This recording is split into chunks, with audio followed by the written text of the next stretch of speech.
everything. In the game here. Waterdeep Dragon Heist. Alright, so we should now be live. Welcome back, everybody. It's now time for our Sunday game. Yes. So, last week, our party had a little bit of downtime. They interviewed for a new bartender using the cat method, which was very effective. So they now have their first employee, Gordane. They made some arrangements to have security beefed up with their neighbour, Penfold.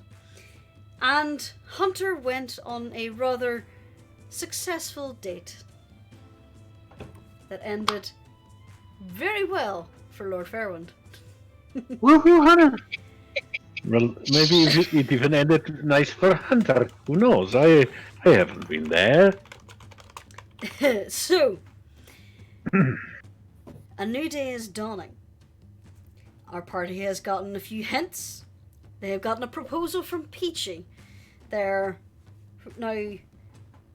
companion who has had to depart for a short time. So the choice is, what are they going to do next?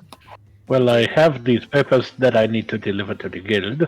You do? Before we start, I would like to say the word proposal is being very generous. It was basically, you It do this was or a you... proposal. A lot of money will put a target on your back. Helping at the same time. I'd help. But alright. It's a little bit like extortion, but legal. So, And you know that I don't like the Zentarum as much as I like everyone else.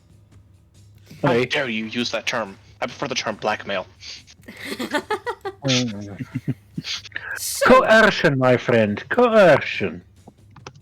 it is early in the morning. Who is Well- where? We know where Hunter and her guest is, and where Mads and Rascal are, but where is Alya and Ashward in the tavern? Alya is in her room. Well, Ashworth has just gotten up, but he's still in his room right now. But he's going to be downstairs any second now. So Okay. yeah, he's downstairs gathering the items that he needs. Alright, so I'd say you're downstairs. Yes. There we go. And now let's get the... Yep, let's just correct that placement there. Yeah, Alya's basically doing the usual, sleeping on the floor, holding her backpack. Well, Oh, wait, that's Rascal. I haven't done anything yet. I think Mads begs to differ, but anyway. Ah! So, Certainly some flower blowing going on. 5 o'clock somewhere. I have the invasion of the potatoes. yes, there are a few specky cams floating about. We'll give the couple some privacy in the rooms. Yeah. Instead, I have two potatoes looking with all their eyes on me. I don't know what you're gonna see. It's 2 tokens. Oh, we're doing our best.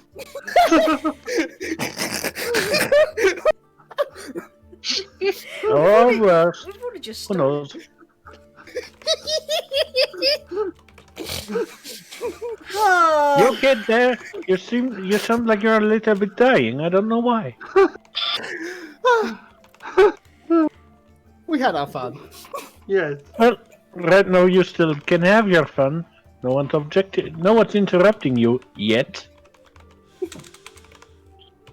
okay. Yes, but I think So, Jurnis wants to DM at some point today. probably, Yes, yeah, yes. probably. Nah, we're going to have the nicest conversation. Alright, Wait, I you're all shouldn't done with lie. your stupid Alright. ideas. I had more, but you continue. Hello, chat. Welcome. Okay, so Bienvenidos. we had our fun. There'll be no more fun. Anyway, so There will be no more fun here. it's better when the German says it in the proper German accent. That just sounds funnier. Anyway, so Ashford. But creatures are in bed. I can't wake him up. Don't make me throw things at you, Darkhawk. I will get on a plane. Well, you could get on a boat. I could, but that'd take Yeah, but longer. that would take longer. Yeah. I mean, even at modern speeds, it still takes like a month to get across the Atlantic. Well, He's in I'm not Germany, I'm in across the Ireland. Atlantic. Okay, then a day for you. Anyway. Well, and quarantine. Hey, I have an Irish passport. We're fine. It's the English you have to worry about. No, when you get back after you murdered me. I'm joking, dear. I'm joking. Alright, so, I'm not. enough You of would the need to shenanigans. You don't need to be quarantined. Ashford. Yes. You had a message you wanted to do first thing in the morning, didn't you? Yes, I had wanted to send out a message to the wolf and get a message to the guild that we're hiring our beloved tusked bartender. Gordain. Yep. Yes, Okay. Alright, so, that's the main message that I wanted to send out. your And of course, I wanted to intention request was- the reviews and be able to review the potential barmaid and kitchen staff. Okay, and you were also going to pay the last of your invoice for the renovations, yes? Yes, I think that we should do that now, so we can start turning in, Okay. getting money. So, come here, little piggy.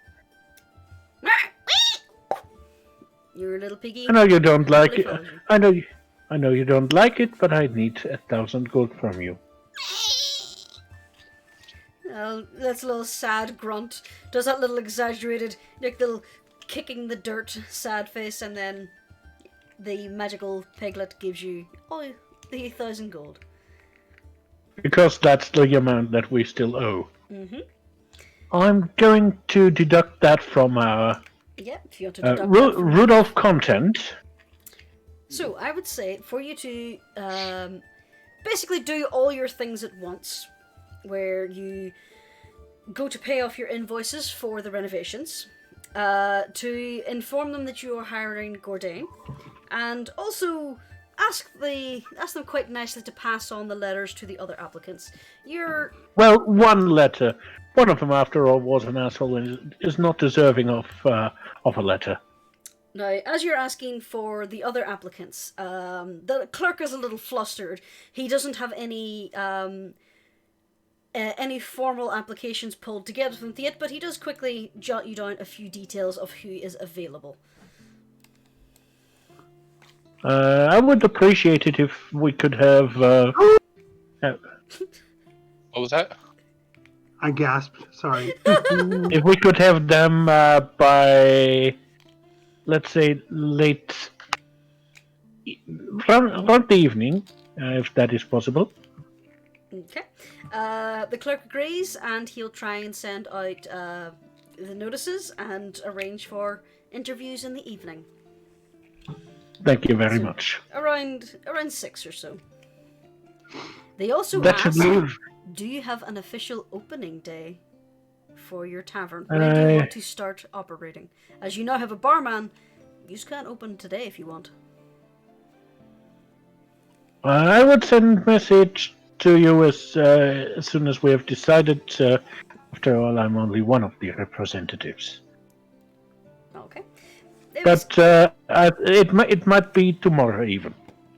Alright. Clerk, makes a little note on this. There's just this. You notice that the office you're in, you're basically in the guild hall office for the Brotherhood of the Tavern Keepers. And Is a little crammed. Yeah, it's a little cramped. Do you notice that there's folders just on these shelves? Each of them have like little names of the bars on the side, and then they pull out this tiny little file that has like 3 sheets of paper in it, and just on the front is just Rascal's Rendezvous. He says, "Okay, I'll just note that down." Closes it over and slides it in this teeny little file next to all these other ones that are just bulky. Well, I hope one day we will have a file just as these. Oh, maybe we'll see. I don't know what Penfold is working there, but oh well.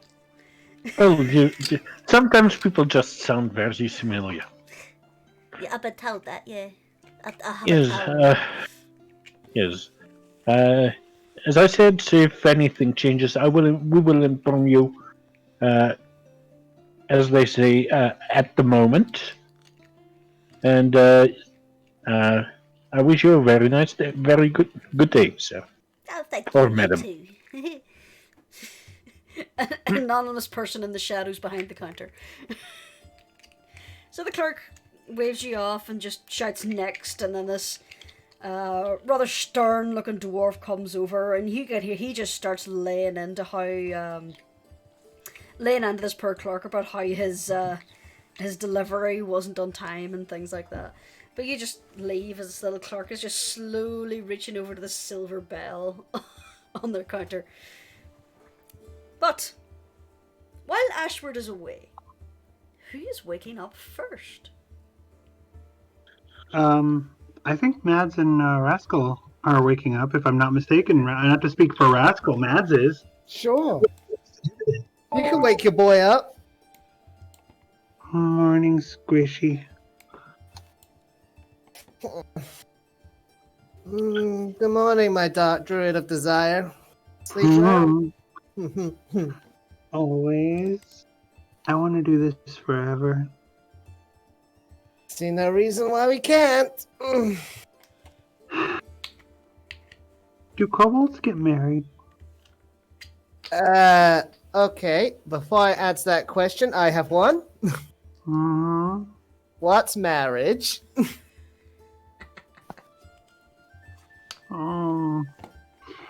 It's a lifelong commitment you make to someone to tell them that you don't want to be with anybody else. Oh, so it's that thing that some other races do where they bond to one mate their whole life long. Pretty much. Yeah, no, normally kobolds don't do that sort of thing. We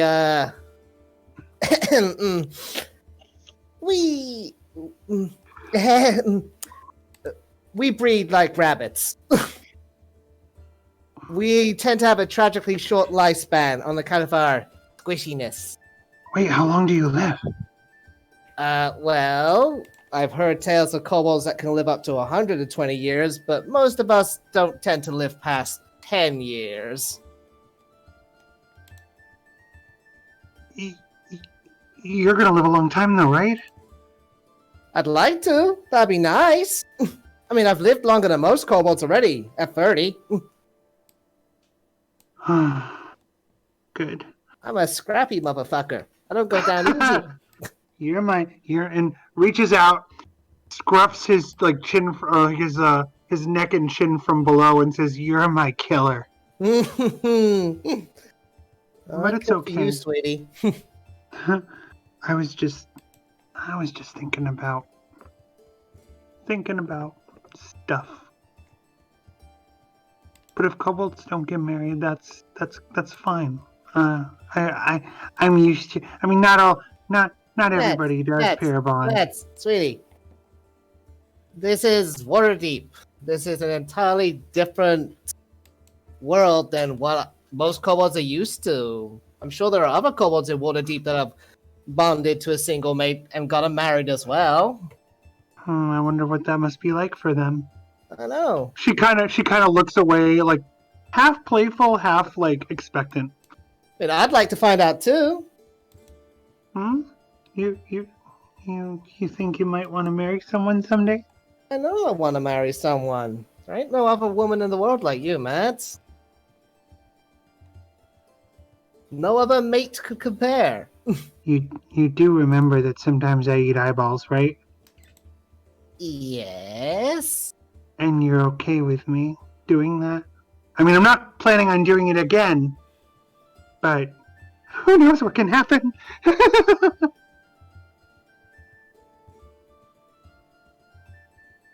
I'll be honest. The only time the eyeball thing bothered me is the time it looked kind of like an egg. As long as that doesn't happen again, I should be fine. And I only really The worst thing you could expect to happen if that does happen again is that I have to go off and vomit. That's all. I'm At not going that to hold it moment, against you. as he says this, she reaches out and takes very gentle hold of his ears and looks him directly in the eye and says, "Will you marry me, Rascal? Skyreach?" Yes, 100 times yes. Do you know how humans tell someone they want to marry them? I didn't even know what marriage was until now, so... Oh, right. Yeah, no. Of course. Hey, we give we, you're sweet. Don't worry. we give the person a ring. Oh, you already did that, didn't you?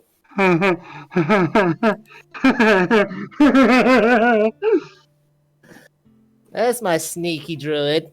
No, but it doesn't mean anything unless you say yes. I'm definitely saying yes. It was a very delicious ring. She points to his stomach and says, "Then my love is already inside of you." And I hope after all our efforts, my love's inside you. Nose rub with her nose, and then she says, "But then, yeah, I'll be your wife, and you can be my husband, and we'll be together forever, and nothing bad will ever happen to us."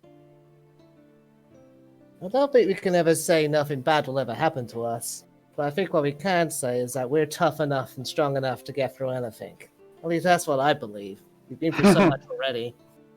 Yeah, there's nothing that can stop us. Which, speaking of, I don't want to bring this up and then I'd love to just stay here all day, but I have some things to do. Important things. Really important things.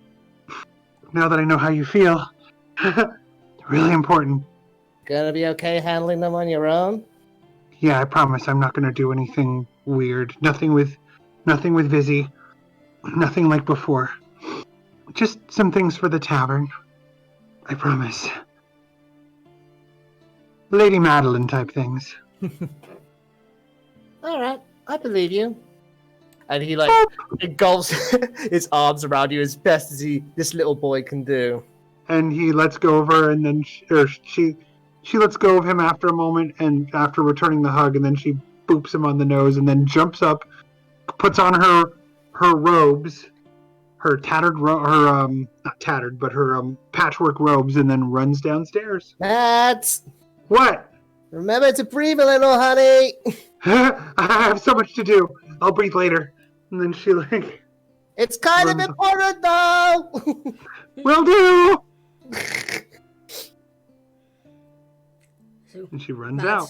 runs downstairs. Yep. Alright. And as she runs downstairs, she literally heads for the door, and she's like, "Be back later, tavern stuff!" Oh yeah, Ashford's not supposed to be there. Shoo, Ashford. Yeah, but she doesn't even pay attention to who's there or not. She just literally runs downstairs like, "Tavern stuff!" and then runs out. Okay. I'm going to send you an itinerary for what she's going to do while you do whatever, Jurnis. Alright. In that case, is Rascal heading downstairs, or is he just going to lie in bed for a bit and contemplate his new proposal?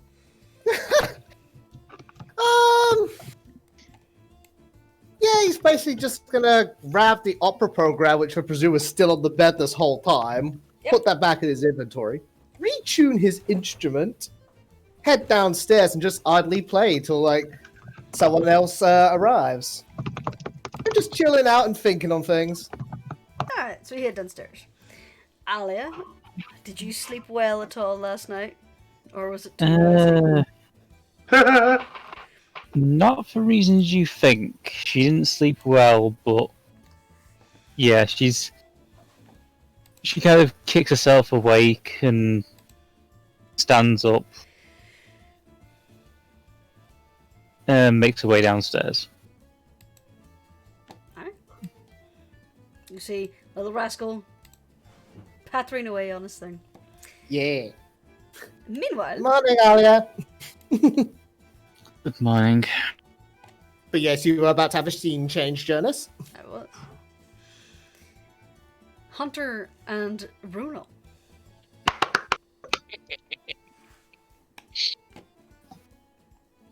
Yes.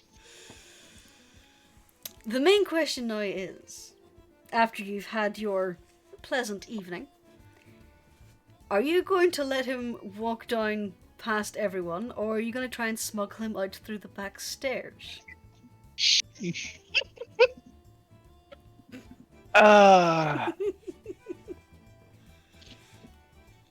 You know, I think Hunter would assume that everybody knew that this was coming. And she's not the kind of lady to hide it. You're comfortable in your sexuality, damn it. She would want to have breakfast with him. Aww. Alright. I'm sorry, your dedicated breakfast maker is currently outside. So she can't make breakfast herself. She's a strong, independent woman who don't need no halfling. Alright, so, are you Depends on making your way his downstairs? pancakes. Say again? Are you making your way downstairs? Yes. Alright, then I shall move you down. So, as Rascal plays and Alya broods,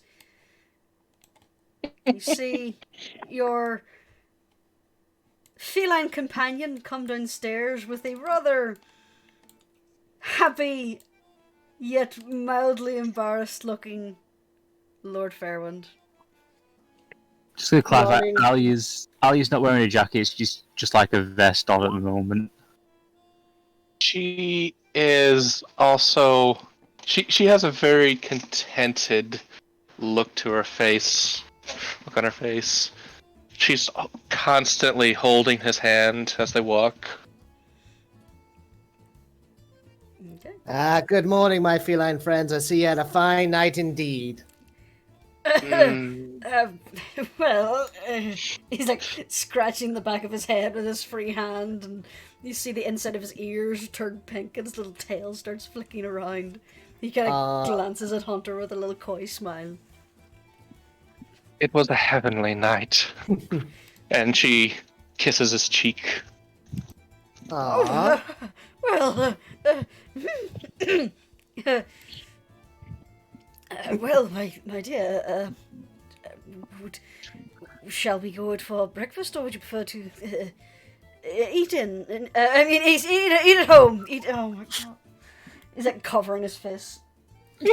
I believe the embarrassing phrase you were trying to avoid was "eat out." She just puts a finger to his lips and then kisses him on the lips.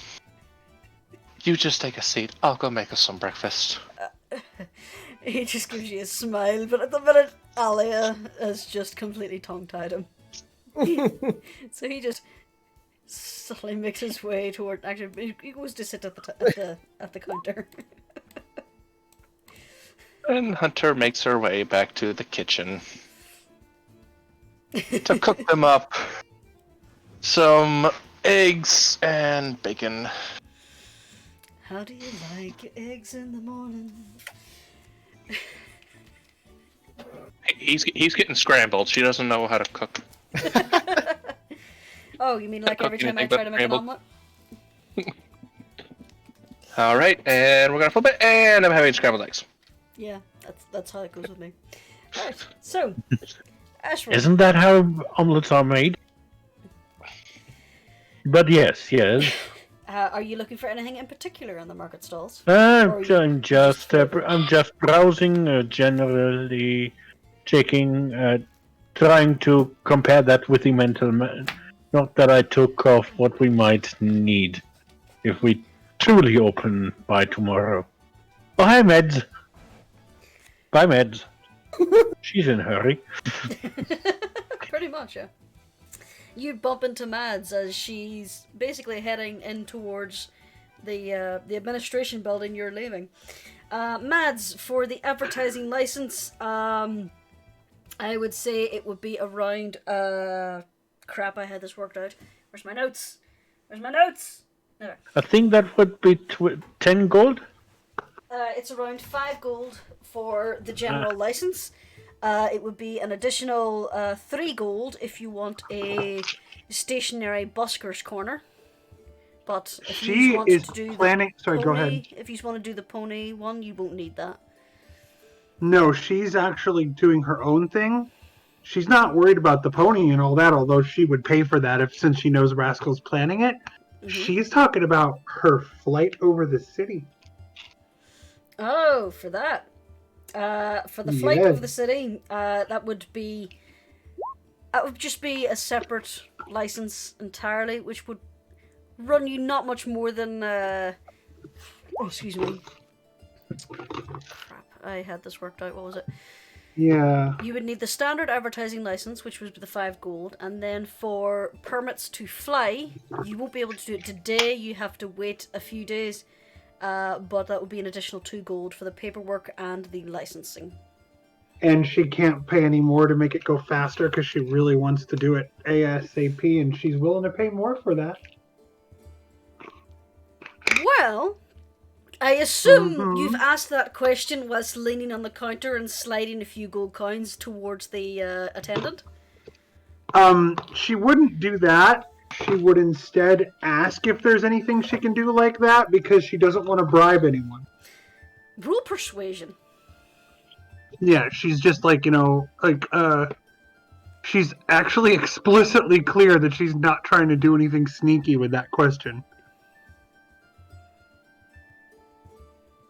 I did work there. There we Oh, are. wow. That's funny. All right. You ask this very politely. Yes, very politely and as a stranger. The poor little clerk. It's just this small human lad. He kind of looks up at you and looks down at the paperwork in his hand, and like looks around the office to see if anyone's looking. He's like, "Well, seeing as you've been so polite," and you see him change the dates, backdating them a day or two, so it makes it look like you applied for this 2 days ago. And he starts filling in all these sections, quickly cross-checking a few other licenses, making sure that you're a legitimate business and things like that. And eventually, he disappears for a little bit in the back, asking you to wait, and comes back up and hands Of you course. 2 official-looking certificates after he gives them a stamp with a wax seal. So you now have a 24-hour flight license and an advertisement permit that is valid for a week. And Thank that you. is a total 7 gold pieces. And can someone else do the 7 gold removal because she gets it from Rudolph? She says, "I'm sorry, I know we're probably all taking money from you today, but we'll make it up. You'll get so Sure. much more, Rascal." Uh, 7 gold. 7 gold. Rudolph. 7 gold. Yep. 7 I feel- gold I are feel taken bad. out. And Ashwood's actually waiting outside now that he's seen that Mads has rushed in. I feel bad for our pig. I know! Yeah. Today's going to be a rough day for him. Rudolph's just like, and I'm going to assume that in the evening yesterday, while Hunter was off on her date, you taught him to look for spare coins in the tavern floor. Yes. Yes. Alright. So That we Rudolph did. is now trained to do that. Sweet. I feel like that may cause some trouble. Like somebody else is buying something in the market stall, they pull that change and drop it, and Rudolph only goes over. Well, Well, who's gonna there's, compl- What are they gonna do if they Sorry. drop their coins and an animal eats it? yeah. How Plus, many people are gonna chase after the animal for a few copper pieces? Plus, Rascal, I already told Rascal, Mads did, that it should be a feature of the bar. I Throw believe coins to our pig, the only coin-eating pig in Waterdeep. it. Hey. And drunk people having a simple repetitive novelty. Oh yeah, that's gonna go over well. Mhm. It's like one of these mechanical monkeys. And Yes. that's full disclosure. Fair enough. Yeah. Okay. So, Mads, you get your license. It takes you a while with all the paperwork, but eventually you do come out, and you notice that sitting not far away from the entrance, next to a fountain, is Ashward. Ashward, hi. Today's Hello, such a Mads. beautiful day, isn't it? Oh, that it is. That it is. What are you doing here?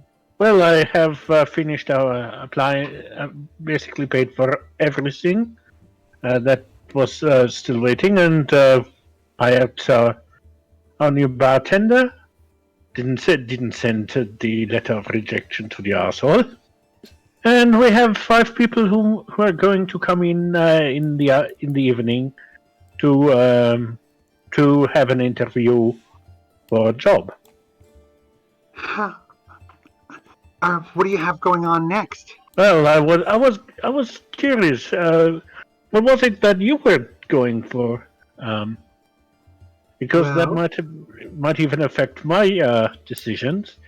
Oh, I'm Technically, sure you would be so interested in coming along with me to the things I'm going to do.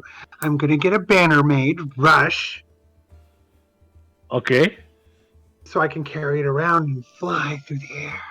Oh, And it's going to say, you mean Rascal's the- Rendezvous. Oh, you mean that? Well, Yeah. I will gladly come with you because if you see, we could hypothetically, now that we have a bartender with Gordain, I mean, we could technically open today. That's up to Rascal. Yes, I wanted to bring this up with everyone, but since you're moving already a lot of things. I was saying by tomorrow, but we would open. But hey, maybe we could open tonight if you want to. Oh, if Rascal wants to, yes. The banner's not going to say the date. The banner's just going to tell people to come. Yes, but as I said, it would be bad if people stand in front of the of our tavern and can't get in and can't get a drink.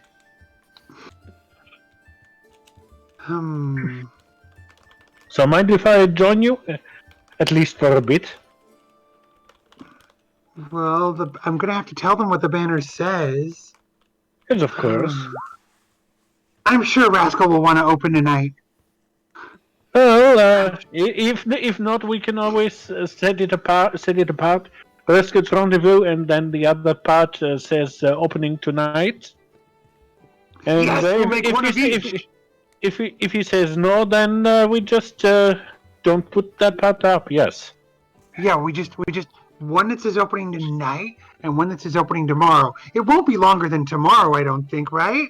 Nah, as I said, they will come into the interviews later today, and you know how this worked last time, and I'm fairly certain we will have a very good chance that we would succeed with our interviews, and everything will be completely ready Okay. by tomorrow, at the Let's- most. And then after that, I'm getting a new outfit, and then after that, I have to go to an herbalist shop. Do you know where the best herbalist shop is around here?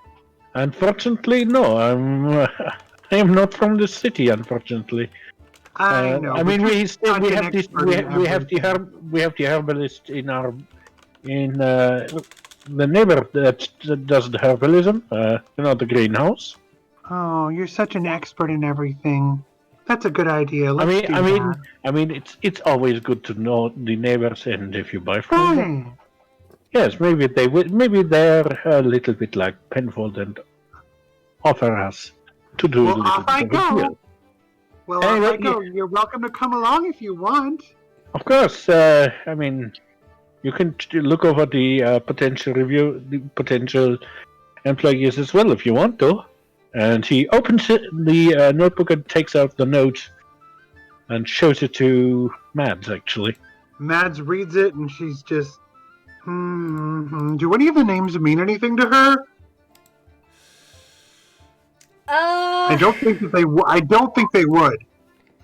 You don't none of them you would recognize. She goes, Yeah, she kind of looks at it and goes, like literally this long. She takes it, Thank you, yes. And then she hands it back to Hunter, or to Ashward. I was going to say, I'm just not. All right. You ready to Yes, come with me on my errands? at least the banners. I'm coming with you, if you don't mind. Of I mean, course not. I'm not the best expert at. You wanted to get some new dress, and then Oh. herbalist. You Ashword. I know you are an expert in everything. You But always perhaps- have such opinions. And Yes, then she like, but that doesn't mean that I have the best taste in women's clothing. He's and then she just moves on her way. don't know what was so funny, but maybe one day I will find out. And he follows. He tags along. And she heads for the clothes shop that I told you about. Jurnis? Okay. Unless the herbalist. Well, the herbalist is back home. Never mind. Go ahead. We have a herbalist back home, but that doesn't mean that you can't go and try someone else. A business that is behind yours is the Cornelian's Crown. That is a herbalist that sells herbs and potions. You would know of them because they were one of the witnesses who basically spotted the Nimblewright run away during the fireball incident. Right. So you know of that person. Otherwise, you could go back to the clothes shop where you got your opera gown and your patchwork clothes. You got those from the same place. Okay, she does come back for the third time, much to their gasping chagrin, I'm sure. Yeah, you come back in and you can see just the fixed customer service smile on this tailor. It's like, hi, can we help you? Yes, Lady Madeline of Surcourse, professional remember. detective. And I'm in need of a professional representative outfit. Can you help me? It's a rush. I'll need it today, preferably in an hour or two. And any particular specifications? Long gown, short gown, suit, colors? One moment. I'm just here to help her carry. There's what, Okay. one moment. And do you want this She as said- a dress or as a suit? A suit, please. An everyday professional suit. Green and black, with a smart hat, but fancy. He basically leads you over to a couple of dummies that are displaying clothes. One of them, he brings you to a rather a somewhat plain dress, where it is a very tight-fitting bodice with a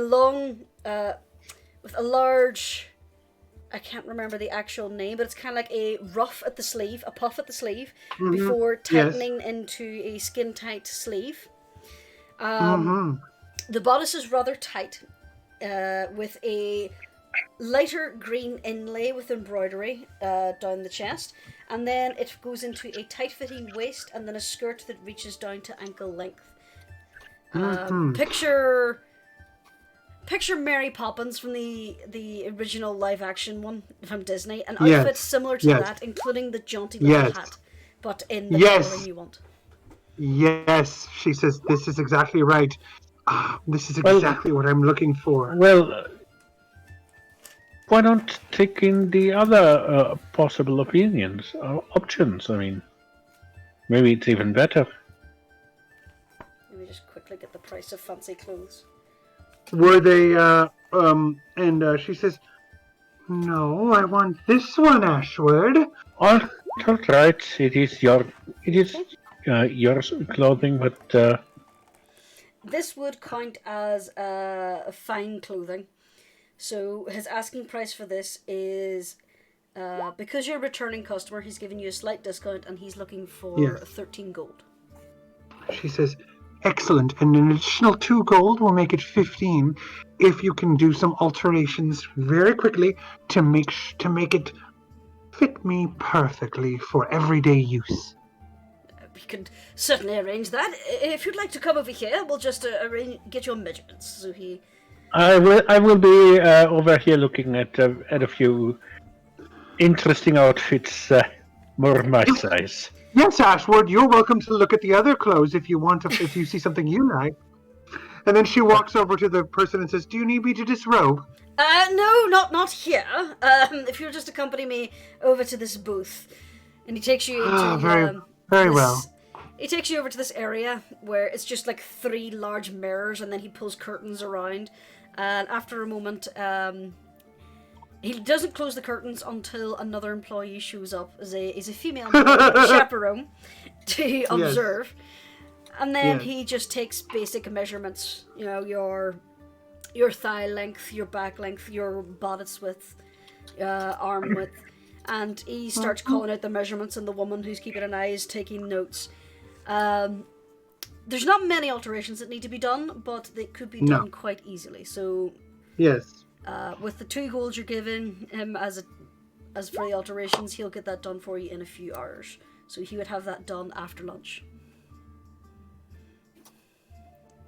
So then she says, "Thank you. I'll be back to pick it up shortly. You do good work." Yes, well, I do take pride in my work, yes. You have to understand that sometimes, as a detective, I need to represent myself incognito. I really appreciate you playing along earlier. Ah, yes. Yes. He's just like... You can roll an insight on that if you want. Yeah. Even over here, I can smell that he's thinking you're batshit insane. Okay, and insight! Yeah, he's just humoring you for the sale. Mm-hmm. She says, "I'm very good at it." And then she, departs and heads for the banners. I'm trying to go as fast as I can. I don't want to take too much time away from everybody else. Yeah. Rascal, did you mean to send that whisper to me? No. That was actually... Thanks, That's Alya. That is Alya, and we all saw that. What the fuck? The through message. None of us Oh, saw it. that one was for everyone. One. Not that Alya. one. He sent a whisper after insight. Okay. No, I didn't. Okay, I did not. We see didn't that. get that, fortunately. Okay. Yeah, I only see the initial "Hey, you want to talk?" message. Yeah. Yeah. That one was meant to be public. All right. So that'll be 15 gold in total. Are you paying for that from your own or from Rudolph? Rudolph. Oh, I know we're taking a lot of you out of you. baby. Just 2 more times, Rudolph. That's... Hang on. 15 gold you need. Yes. I kind of have misplaced Rudolph here. 15 gold will be deducted. Okay. Very quickly put Rudolph up on the screen so people don't forget who he is. There we are. Yes. I love Rudolph so much. Okay, now there are 488 gold pieces still in Rudolph and 12 copper pieces. And then we move on to the banner shop. Did you see anything you like, Ashworth? Unfortunately, no. But Oh, that's a sometimes- shame. Yes, I know. But I think the clothes that I chose when we went to the opera will do nicely. Hey, let's go to the banner shop. Okay. After you, and he holds open the door for Mads, and then rushes after her because she's walking very, very fast. All right. Oh, she's moving So- quickly, yeah. The thing is, there is no dedicated quote-unquote banner shop. So, I want you to roll me a intelligence check to see if you could find out someone who could help you with this. Yes, intelligence. Mad's worst skill. She's not smart. To be honest, neither is Ashwood apparently tonight. Yes. 1 second, I'm trying. There we go. That's a save, my That's dear. a save, darling. Oh, golly. That saves. Where is intelligence? Let's try this. Well, Okay. you're definitely doing better than Ashwood right now. So you're thinking advertising banners. So you're thinking maybe a sign maker. That's So- what she would. That's what I was thinking too. So I'm also 7 intelligence. So you start making your way towards the more worker areas. You ask around a few times, and eventually someone manages to point you towards a sign maker. As you come up and look around, you find this guy. It's a medium-sized shop. He's got an absolutely beautifully designed and carved sign at the front. Obviously, for a sign maker, he needs to have a good sign. And you head in, and there's just this old bent human man just leant over a counter and just very gently painting very fine details on a sign. As you look around, there are a few signs for other businesses. You notice that there's some offcuts and offcuts, blanks and rejects in the corner. One of which looks like a very familiar koboldy face. This is the guy who made the sign for Rascal's Rendezvous. And she says, "Ooh, Rascal's Rendezvous." What? Sorry to startle you, good sir. Yeah, But you know, hello. we couldn't help but notice that you have been employed to do the sign for our business at Rascal's Rendezvous. He turns around looking at you. He's got glasses on that make his eyes look absolutely gigantic in comparison to the rest of his face. It's like a cameo by the toy repair person from Toy Story 2, isn't Yeah, it? I was literally about to say it's Jerry from the Toy Story repair guy. Nice. Like after he puts on his goggles, his glasses are like giant things. He's like, Did he have a name? yes, Jerry. It's the same guy from the Pixar short Jerry's Game, where it's the old man playing chess with himself. Yep. Oh, okay. I love that short, by the way. It's great. Me too. Oh, it's fantastic. So he's kind of bent. He's got the little tufts of hair, and he's kind of looking over. He goes, yes, that was a fun sign. No complaints with it, I hope." None No. at all. We just have emergency need of a very quick sign. An additional sign. Well, A rush. It needs to happen as soon as possible. What do you have in mind, my dear? Ditching banner that would trail behind a great bird, and it would say, "Rascal's Rendezvous, Troll Skull Alley," and then a second piece that would say, "Opening tonight." See, Jerry, he had lifted up a little notepad and was starting to take your order, and then when you said banner, he kind of like lowered his book and goes, "I tend to work only in wood. Do you know Would you anyone who can make a recommend good us- banner? Banners aren't really all that in demand. But if you get yourself a suitable bolt of cloth, I could paint it for you." Mad's after you, and Ashwood holds open the door. She says, "We'll be right back. It's a rush. It's a rush. Could you and your people have it done tonight? Today, before the sun sets?" I could do that. Yes. And then she runs, Clooney style, back to the tailor or the nearest We place don't that need can to get a go bolt to of the cloth. tailor. Just need a bolt of fabric. Right. Okay. I'm thinking bright white and royal purple. Gee, if I would say with no. Red. No, I mean white for Yeah, the gee, fabric, and then we get white fabric, and then he gets to write in red onto it.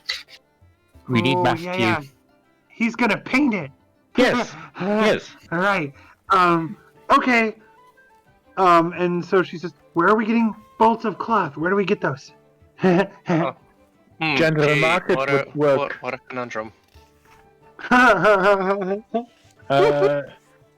Ashwood would probably suggest somewhere around the market. Okay, let's go. I mean, unfortunately, we can't roll streetwise. Why is a yard of silk the same price as a cow? What the fuck? Silk is very expensive. I know. What Yes, is it is. I'm just looking up prices in the player's guide, and this is one of the examples of what would be worth 10 gold. 1 square yard of silk or 1 cow. Well, hey, look, it's a fabric dealer. And she would go find a fabric shop person and get white banner cloth, the best one, the one that's the best one for flying behind a bird. So either lightweight linen or silk. What he said. So you're visiting a mercer. Yeah, you would Yes, actually be a mercer going named to Matt, find a actually. mercer. Yeah, sure. We'll just shoehorn that reference in. Why not? I never said. Look, I just suggested that. Matthew It could be Matt, but Mercer- it could be.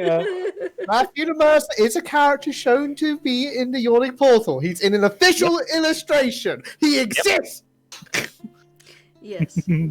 That's true. Well, to be fair, in that illustration in that book, it is literally is not Matt the Mercer. It is Matthew Mercer with a player's handbook. So that's a little bit fourth wall breaking. But anywho, so you find this Mercer, whose name is Matthew. Shoulder length brown hair. For some reason, is practicing voices to himself. So, you basically explain what you need for him, and he reckons you would probably need a few yards of linen. So I would say maybe if you want a decent sized one, 3 yards, 3 yards length, half yard width, which would run you 12 gold pieces. Well, Mads pays for it. from a piggy friend. I told you just a few more times. I'm sorry. Okay. That was how much gold? 12. 12. That I can actually calculate in my head. The D&D player's worst enemy, math. Math. And then when she's finished with that, she We're rushing runs back. back to the sign shop, hands over the linen, and says, "How much for a rush? Make it look good, though. 2 pieces, remember." Let's see. He asks you... Thank you for the patience for everyone else, by the way. Much appreciated. He No, basically well, asks you, do you want it fast or do you want it nice? I trust you to do both. How much to do both? How much for the best sign you've ever made? The fastest you've ever made it. Oh my She god. does it like a challenge. Not in a mean way, but in a like, Or do I have make the this the feeling that moment it will of your be? glory, sign Or do I have maker. the feeling that it's going to be 21 gold? Okay, so basically what you're doing is you're hiring him, he's a skilled labourer, and 2 apprentices for what is essentially going to be now a day's work. So that will be 2 gold and 4 silver. She hands over 4 gold. Okay. I appreciate that. Tom? Tom! Stop fiddling around with that thimble thing. Come here, help me. And you see, he just a young lad and what appears to be an older man. It looks like this is a family operation. Grandfather, son, and grandson. So they basically take your linen and start clearing out the workspace, spread it out. The grandfather starts sketching out what you want it to say. And it's basically, how's this pattern? You approve the pattern, and they set to work. And she pays them in advance. Excellent. Yes, we already did that. Already Yes. took the money out of Rudolph. And now for this last part. Ashward, I'm afraid I'm going to need a little privacy for this part. The visit to the herbalist, or For personal reasons.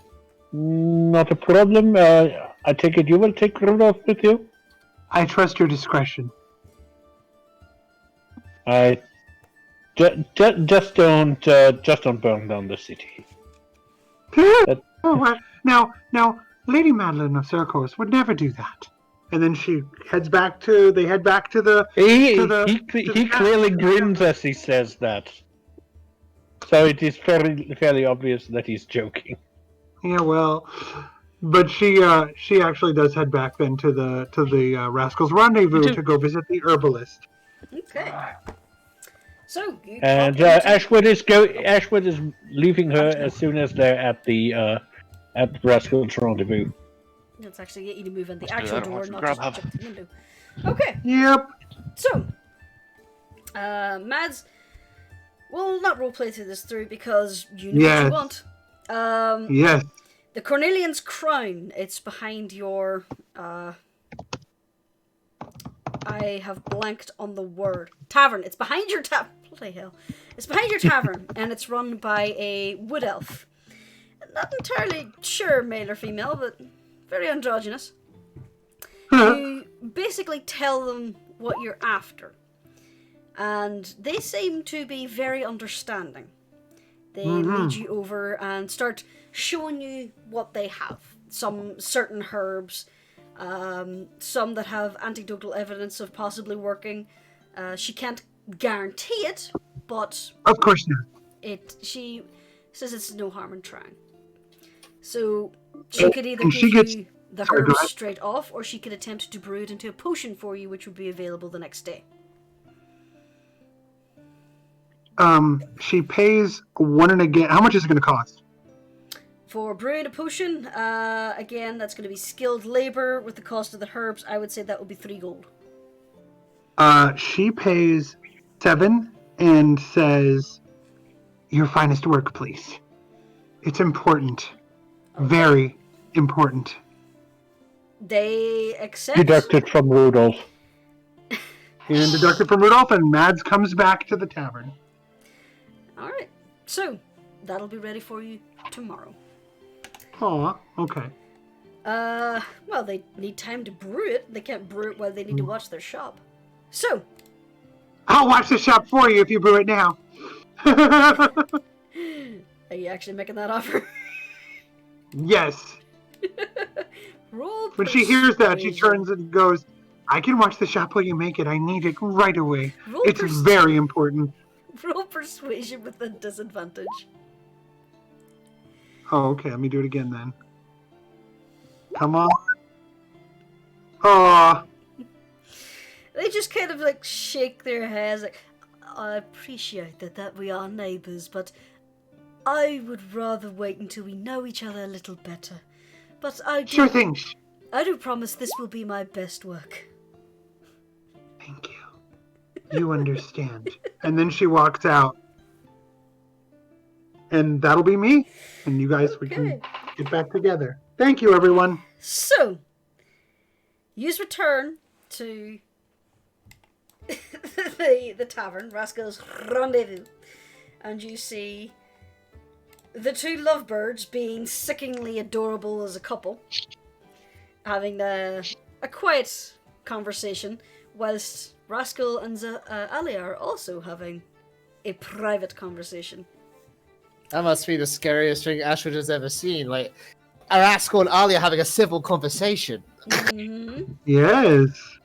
So, Well, As at you- least she's not trying to pull his head off this time. As you return, Lord Fairwind is actually starting to stand up. He and Hunter have been talking for a few hours. He's been gone by now, so he basically stands and says, "Well, this has been absolutely enjoyable, but I'm afraid I do need to return to my farms.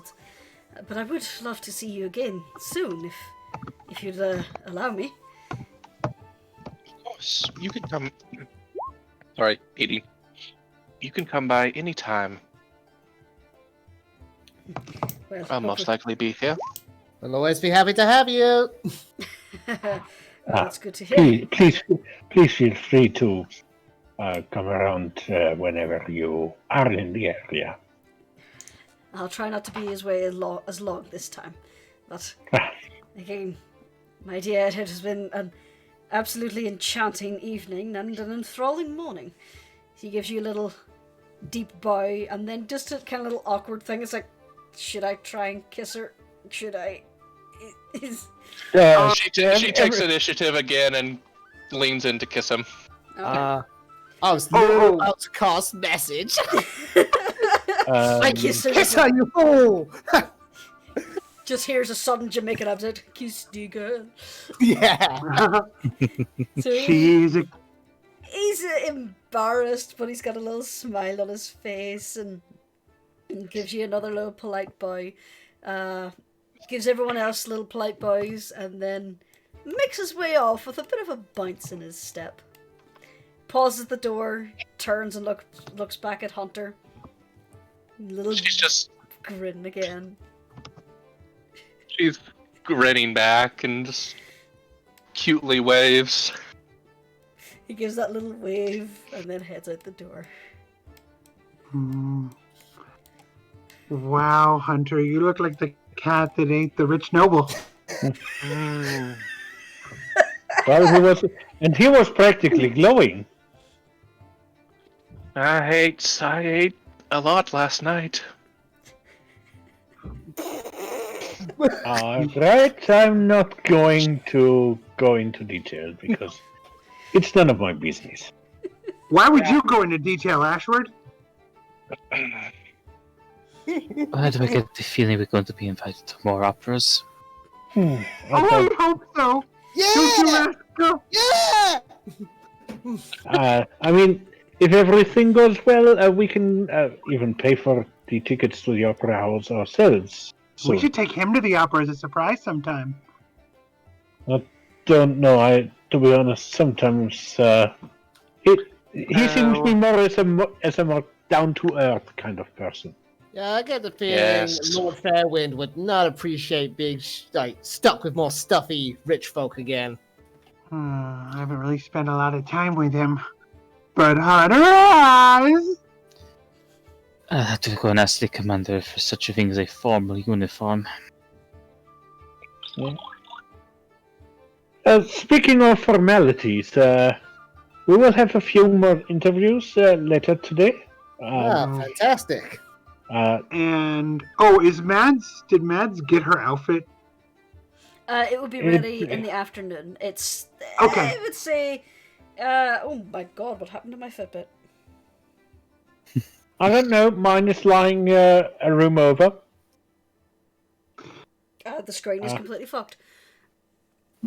Oh. I may have hit it against something. Oh no! That's something to worry about later. That's why we use Gorilla Glass.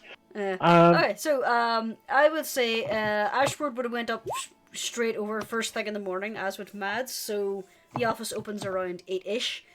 So with the amount of time you spent doing the bureaucratic nightmare and then faffing around, it would be probably close to noon by this stage. The rest of your party had been basically talking that whole time. Rascal cheekily playing some romantic music while Hunter and Fairwind had more detailed conversations. Yeah. Before he went and had a conversation with Alya.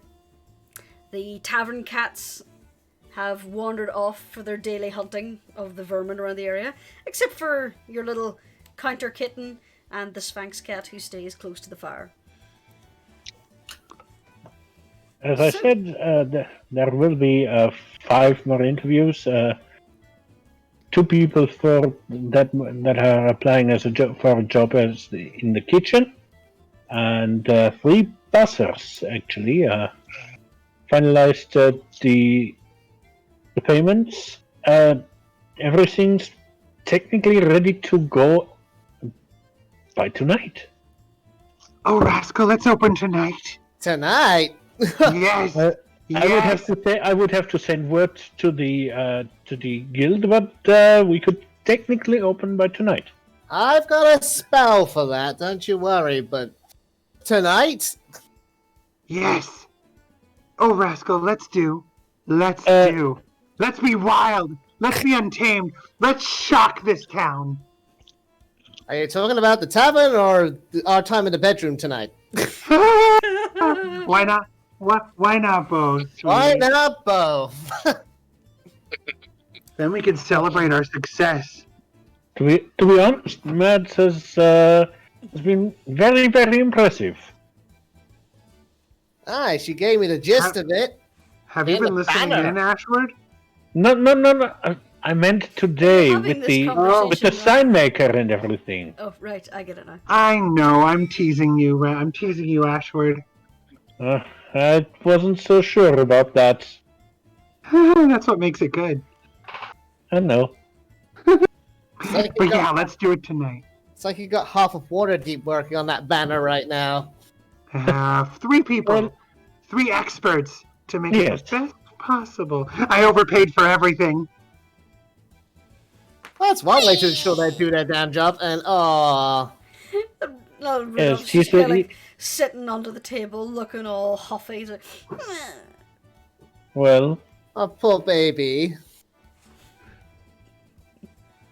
Not too much. Just enough to make sure that they work harder.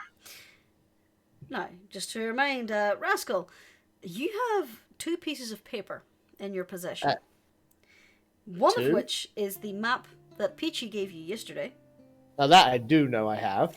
The other was the note from a associate of his who may require some assistance. Right, I'm adding that to the inventory now. I'm calling it Zentaran bullshit. Calls him how I sees it. Just very quickly get that piece of paper. So, All right. so we do have a few hours till the interviews, and yeah, I can probably just send word to the guild that we're opening a little bit earlier than I had stated. I thought we would open by tomorrow, but given that Mads is very enthusiastic, we can open tonight. Hey, I'm inclined to say yes, just because it might make Rudolph happy if he gobbles up some coins. Well, in that case, Ashworth makes his way out, and Whoa! I was going to send word that I was going to send someone over to the guild to send word that we're opening, that I would request opening tonight. I'd love to let you go, but we have something we need to discuss as a tavern first. All right. As a group. So, how does everyone feel about the fact that we were basically forced into a position where we're going to be forever under the shadow of the Zentaran? Oh, we're not doing that. And what makes you so sure? Because you didn't want to. Oh. You said you didn't want us to work for them. That's what you told me. No, I definitely do not. I'm But just... wait, what are you meaning about forever? I thought I was the only. Those are Peachy's people, right? Not Peachy, those are Vizzy's people, right? Yeah, and technically yours too. I'm pretty sure you didn't know what you were getting into. Yeah. So you're an exemption. If you don't want me to work for them, I've already told you I'm not gonna. I appreciate that, sweetheart. I also So what's appreciate the fact that you took my displeasure with the arrangement seriously. Of course I did. So, I only think about your pleasure. Still, why do you ask? Yeah, what's the story here, Rascal? What's going on?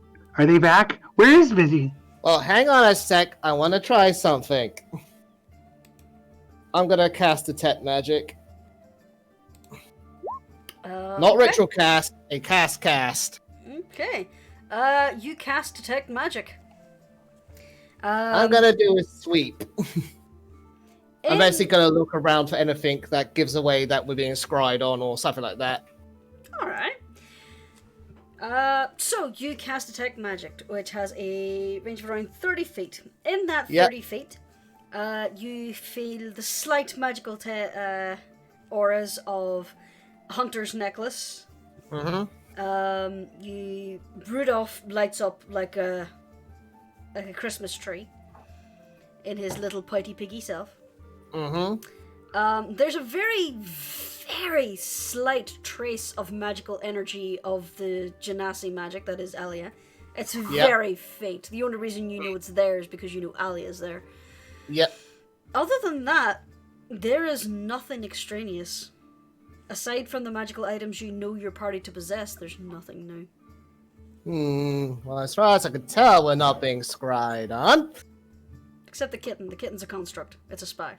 No, I'm just... The kittens are just glowing. Kitten starts talking into its paw. I've been caught! Cheese it! Goons have discovered the drilling equipment. But no, you detect nothing. Right, so as far as I can tell, we're not being scryed on. And sorry, Alya, you were saying stuff? No, I was just gonna say, you'd probably be able to see veins pumping in Alya's lapis face. Ooh. Interesting detail. Right, so, I'm not happy about the arrangement, if you can call it that. It's like you were saying, Ashward, protection racket. The moment we do anything that Zentarum disagrees with, their protection and support will likely immediately dry up, and they'll throw us into hot water. What are you talking about, protection racket? When did this happen? Oh, you were asleep during that. Well, what happened? Well, you might know that my grandpapa had a tavern. Yeah? It was set ablaze by a bunch of assholes claiming to be Zentarim. I don't know why anyone would want to set your family on fire, Ashward. Well, I can tell you why they wanted to set my family on fire. They wanted money. Yeah, it's usually the reason people do anything out here. No, it was back home. Oh. It's not here in Waterdeep. Not here in But Waterdeep. It's a little bit out of the way. But how does this connect to what my sweetie but Berry Bunny's talking about? Well, they were saying, this is a wonderful tavern. Would be a shame if anything happened to it while holding the torch to the bar top. Okay. What does that have to do with this situation here? Well, Because the Zentarum aren't our friends. Well, of course not. Captain Vizan was never our friend. Never. After he went to the effort of bringing me back from the brink of death, he immediately switched back to his opportunistic persona. Yeah, he lies a lot about everything. I Yeah. never believe anything he says. Mm-hmm. Like Blink. blink. every word he said since he came into our lives has been dripping with poison. Honeyed poison, mind you, but to the point that it's sickeningly sweet. I'm a bard. I know words. That's just like my poison.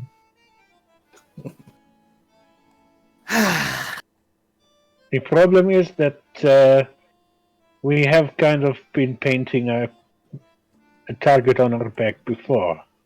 We just tell them we're not interested. Well, if we're not interested, they say, well, you have to be interested because otherwise, look what could happen to you and your friends. Then we kill them. That is, if they allow us, give us the chance to kill them. And Mads looks very seriously at Ashford and says, "You do realize that one of the things that Captain Vizzy told me was that his group is small and not really well organized right now and having trouble. And plus, he wanted me to help them establish things. I don't know. Yes, here in Waterdeep, maybe. Yeah, well, we just don't let that happen. But in other places, they are well established, I can assure you. So we kill them. And then the next wave comes, and then the next wave, and we're killing all waves that are coming until the last one stands, and it's Captain Vizan. I told him already. Very, very angry if he doesn't get his gold. Yes. I told him already that if he hurt any of us, I would keep coming back until I kill him. Mad Sweet, the fact is that as powerful as you are, as strong as we might even potentially be, we can't take on an entire criminal organization. The first one who says what I've been saying all the time. The Zentarum criminal organization. But no, they are a legitimate mercenary business. As legitimate as the kindness in Vizan's words.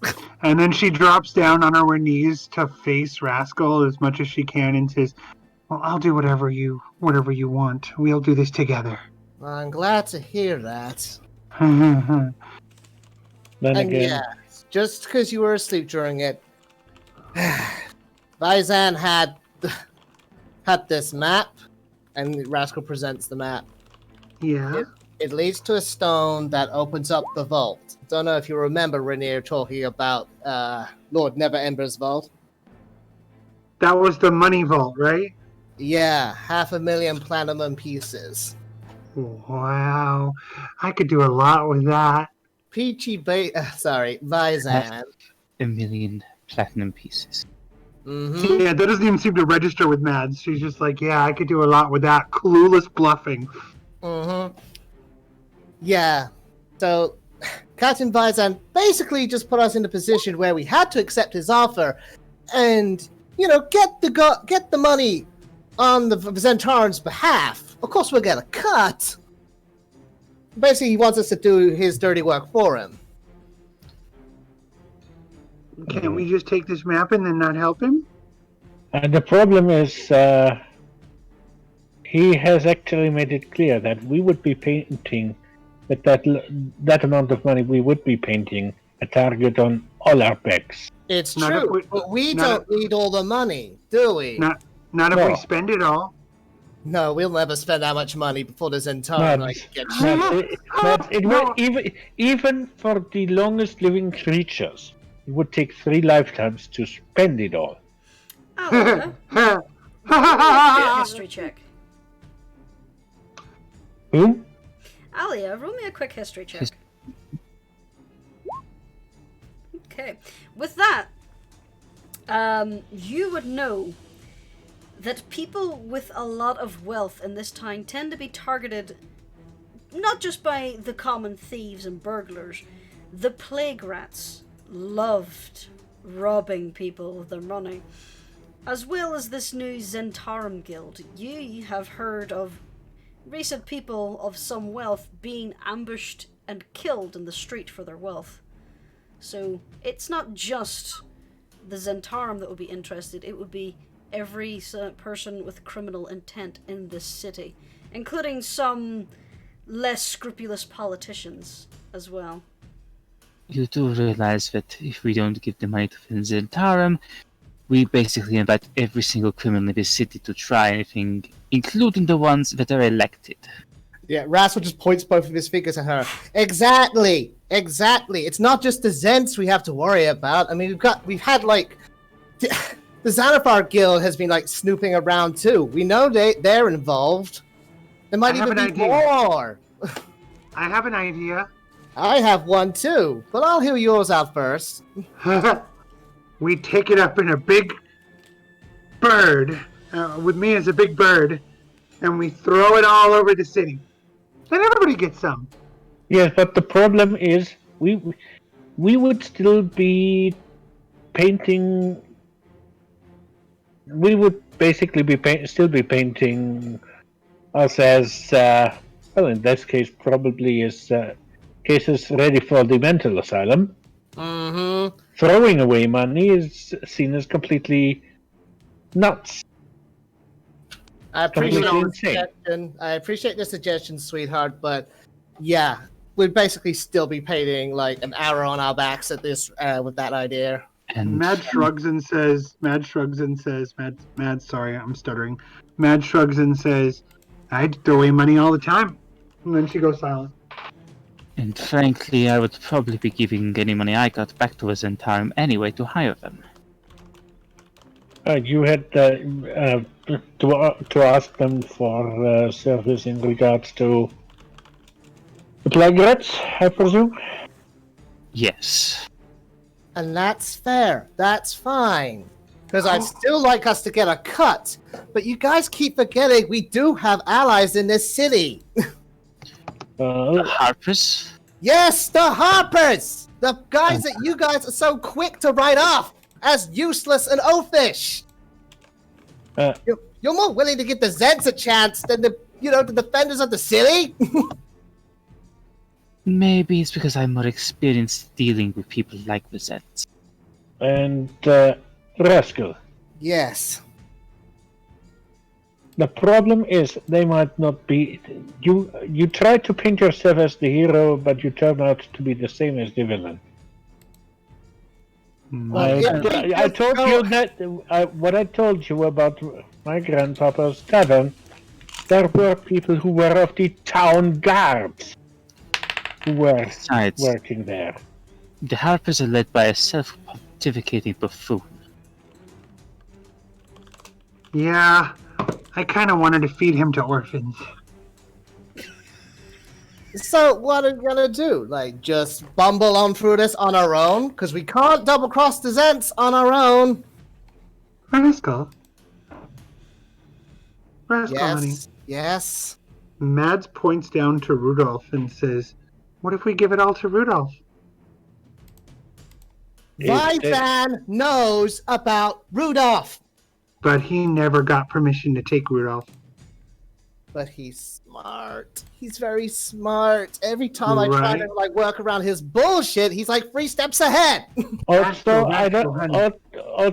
Mads, I hate to interrupt you, but he would just kill us, and then Rascal turns over and spits out every little coin that he has inside. I don't think that's how Rascal works. I mean, I don't think that's how Rudolph works. It is not. If you smash Rudolph, he disappears into his pocket dimension and doesn't reform for several days. No, you misunderstood. We end up dead, and then yes. Rudolph and that is when everything. Yes. Well, We kicked the bucket. Rudolph spilled all the coins. Shit. Oh god, okay. Sorry everyone, but Mads goes, well, not me, I wouldn't die. I just come back. I wonder if he could come through. What do you think, Rascal? What do you think, everybody? Do you think taking Rudolph with you back to the tree place? Yeah. I mean, that's not a terrible solution, to be honest. But we'd still risk pissing off the Zents. Well, if we have that much money, we could make sure that they're not a problem. The only way we could make sure that they're not a problem is basically by paying them to not be a problem. Killing them again. Way too many. They grow. You cut off the head of one of the snake, and 2 more heads appear. You are so good at finding problems, Ashford. Thank you. I hate to do this. I also do want to point out that it would take Rudolph 21 days to consume that many coins. Thank you, Jurnis. And yes, it would be a month. Would be a month of constant feeding of Rudolph. Yes. And again, I'm thinking of 1,000 coins per hour with that amount of coins. It would take him over 500 hours, which is 21 days. I'm just picturing again, cupcake dog stains. Yep. The logical Get thing, to work, Rose. the logical thing to do would be to put in a bank account, but I doubt that would work. Oh, I don't trust banks. Banks, same problem. Mm-hmm. Arrow at our basically target on our backs. Let's do the fun treasure hunt part, and then we'll figure out the rest later. We won't really have time to figure out the rest. The moment we get that money, everyone's gonna come swooping down on us. Yes. The taxman. Look, I'm gonna be abundantly honest. I just really fucking hate the Black Network. I just don't want them to get the money. I do too. Let's make sure that doesn't happen. The question is if we can avoid doing that.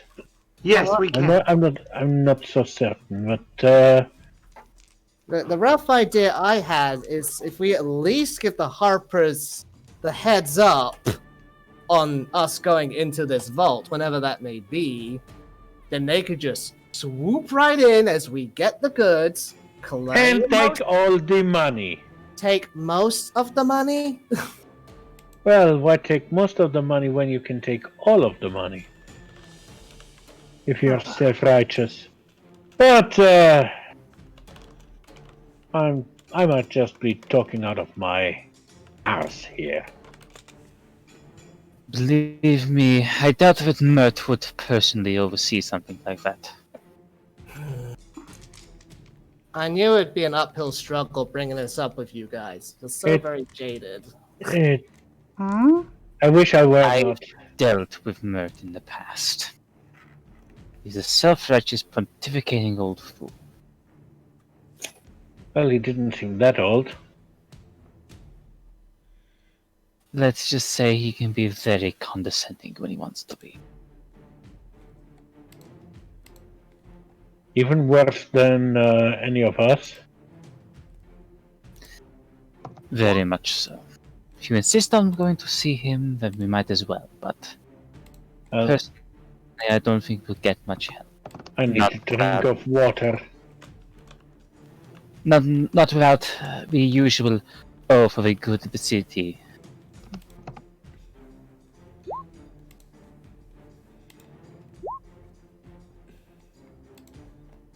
Rascal rubs his face. Ugh. I just wanted to talk about it as a team after my experience with the Nimble Right. Yeah, that's a good idea. That's a good idea, Rascal. And now you have my support. I'm glad my support. someone. Can we all work together? Let's if we're not going to give it to the bad people, we can find all kinds of things. Trust me, I can think of all kinds. I'm really smart. I'm probably smart enough to think of the ideas here of all the different things we can do. Yeah, that was deliberately not sounding smart. Well, I can think of all the ideas.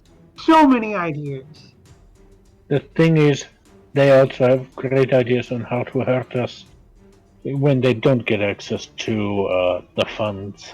That's for later. I think we can give it to the orphans. We can give it to the poor. we can give it to. We can give it to You Uncle Ben. actually hear Alya scoff the second you mention the orphans. What's wrong? Do I hear that? Oh yeah, she did it rather audibly. Yeah. What's wrong with giving it to the orphans? Why would we want to? Ooh.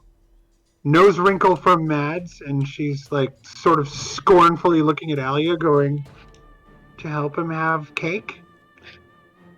To help them have kids. Yeah.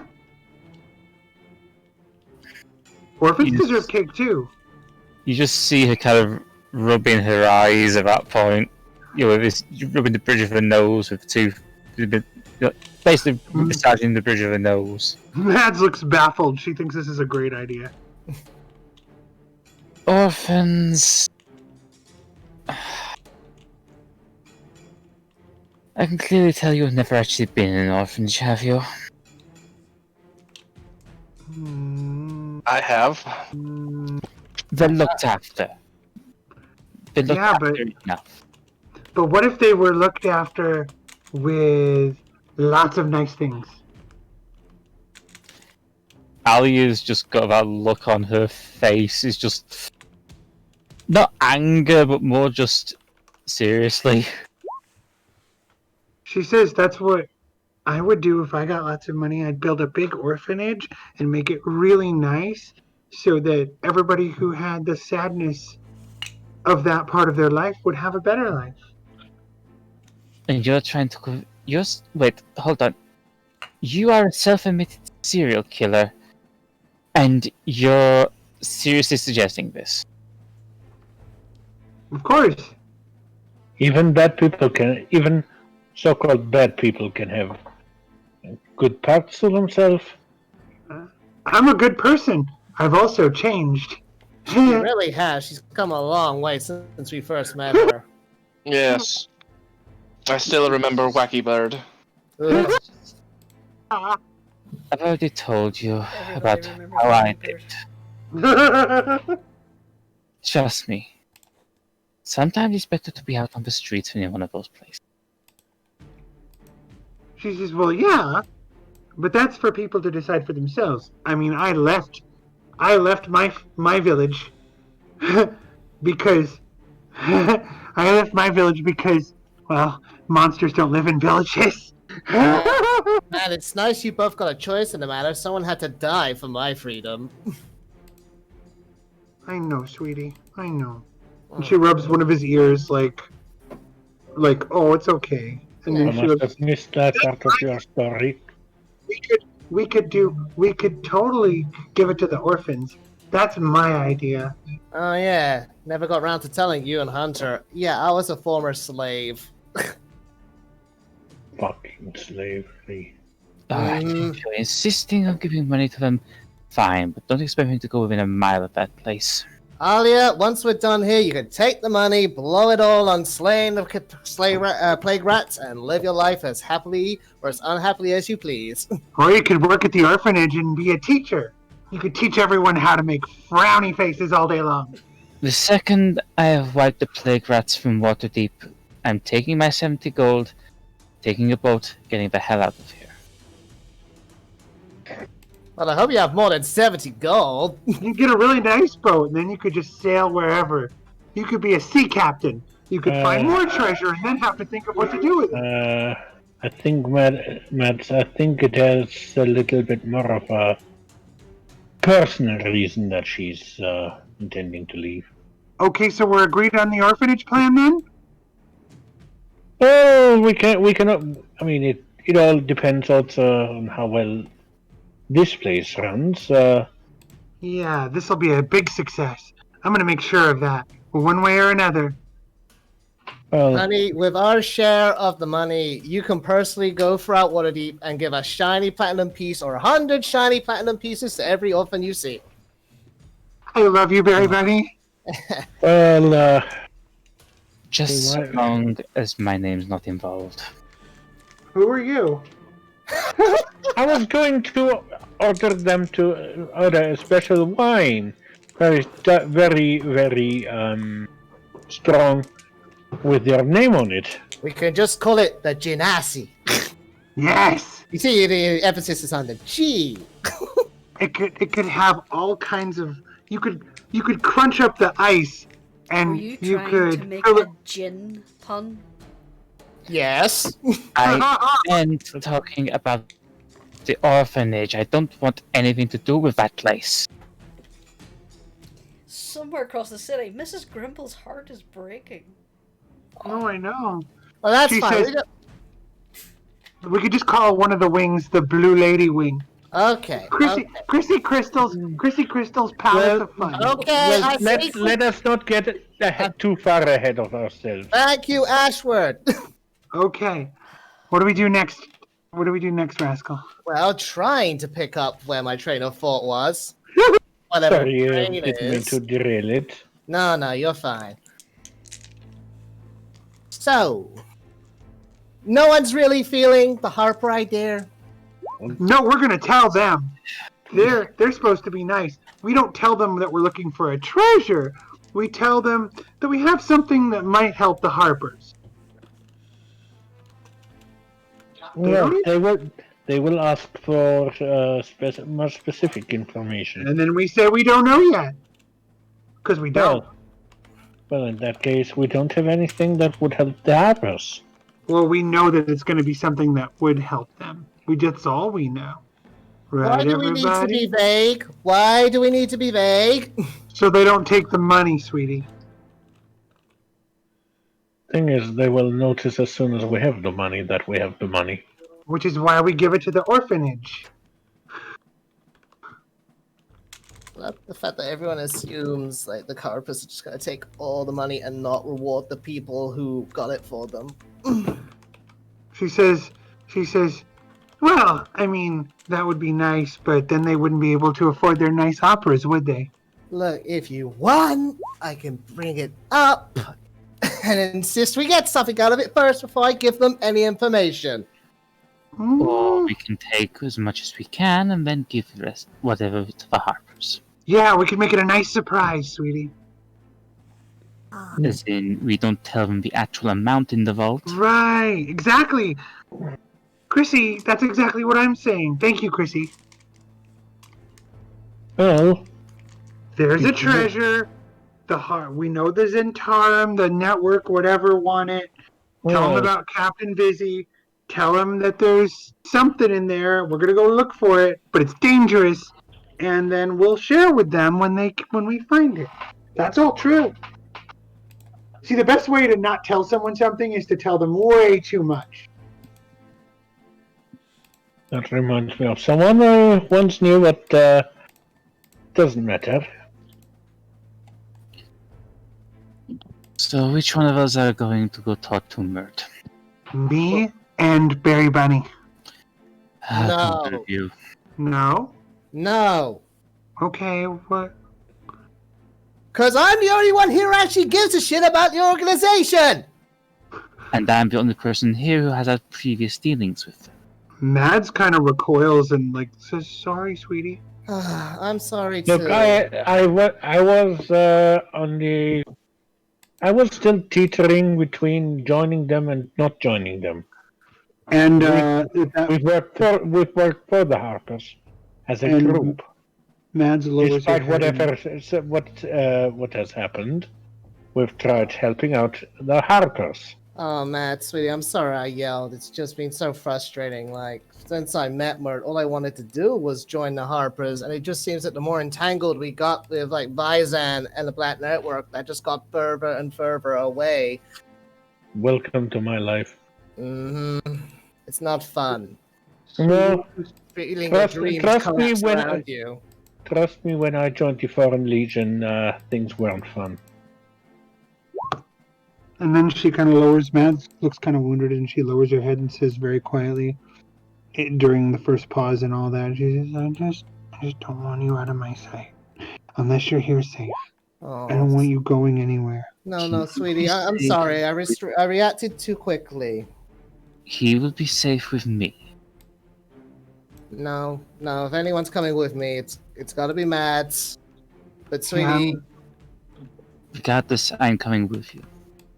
And then she bends down and says to him, I was saving it for a surprise, but I have a nice new outfit. And I'll come with you and be the person I'm supposed to be. I'd rather be the person you are. That's the person. The person I really am. The person you helped me become. I'm glad my efforts worked on someone. Look, Rascal, I completely understand your position. And I know that we're choosing, right now we've been kind of stuck between a rock and a hard place. And I know you're trying to do the right thing. And Mads begins to cry a little bit, and then she looks at everyone and says, let's just try being heroes. Aw. And she means it. Oh. Alya just kind of has this blank look on her face of the word heroes. You too, Alya. Let's just try it, okay? Can't hurt anything. Can we just try it once? Of course. Okay. Of That's all of course. it. We'll As work I together. said, I've had experience dealing with the Harpers probably more than any of you. Then it's you, me, and Rascal. Let's go do this. Let's go tell them right now. Mind if I tag along? After all, I owe him an answer. Don't you have interviews to do? Yeah, you have to stay here and do the interviews. Alright. It's like I said, I've got a spell for this. I Good. can let Mert know right now that we need to talk. Tell him. Tell him. Mads is starting to calm down. Oh, and sweetie, Yeah? he like just hugs you as tightly as he can, like and buries his like head into your neck. Sorry, I made you cry. You didn't make me cry. It wasn't you. The arguing just reminded me of things. I'm terribly sorry. And as well as he can, he tries to put his arm on his shoulder, but he's a little bit too short after all. Aww. And Mads kind of goes a little bit stiff when he does and says, "Not now. I'm holding Berry Bunny." Alright. But I All right. appreciate it. Let's All do right. this. So we're gonna do it. It's time to take action. Thank the gods, I was not looking forward to us being beholden to the Zentarum forever. No more. At least, this could fail, but I'd feel better knowing that we tried to fight back. At worst, we can always offer them to be their eyes and ears in the Zentarum Empire. In the Zentarum, if necessary. Hopefully it won't come If that's the worst things come to. Mm-hmm. Nobody says we can't double cross everyone. And he has a little bit of a wicked smile. Heroes, Ashward, heroes. We're gonna be Yes, heroes. of course we're Heroes. Hey, I'll yes. take pragmatic heroism over people who just lay over and let themselves get fucked in the ass by a minotaur asshole. How would that work, sweetie? Some people pay good money for I'm angry. Give me a break. Okay. Alya just pulls on a jacket because she had it like draped over the back of a chair. Thank you, Chrissy. Thank you for helping. You know, Chrissy, we haven't gotten along. Let's be friends. Can we please be friends? I mean, I've been trying. Alya just got his look on her face. It's just, Please? Can we at least try? we're associates. That'll do for now. Yeah, maybe later. Okay, and she runs back. Hit it, Berry Bunny! Before we conclude this meeting, there's one more matter, and it is related to Zentarum, and an example of what I feared. They want us to house one of their own.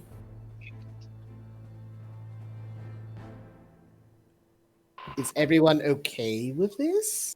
You know, this potential spy. Well... We just got rid of one. Well, it would be suspicious if we reject that individual. Yes, it would. I know, fool. But I understand, of course, your concern. It is a legitimate tactic, after all. Can't we do a thing to make them tell us?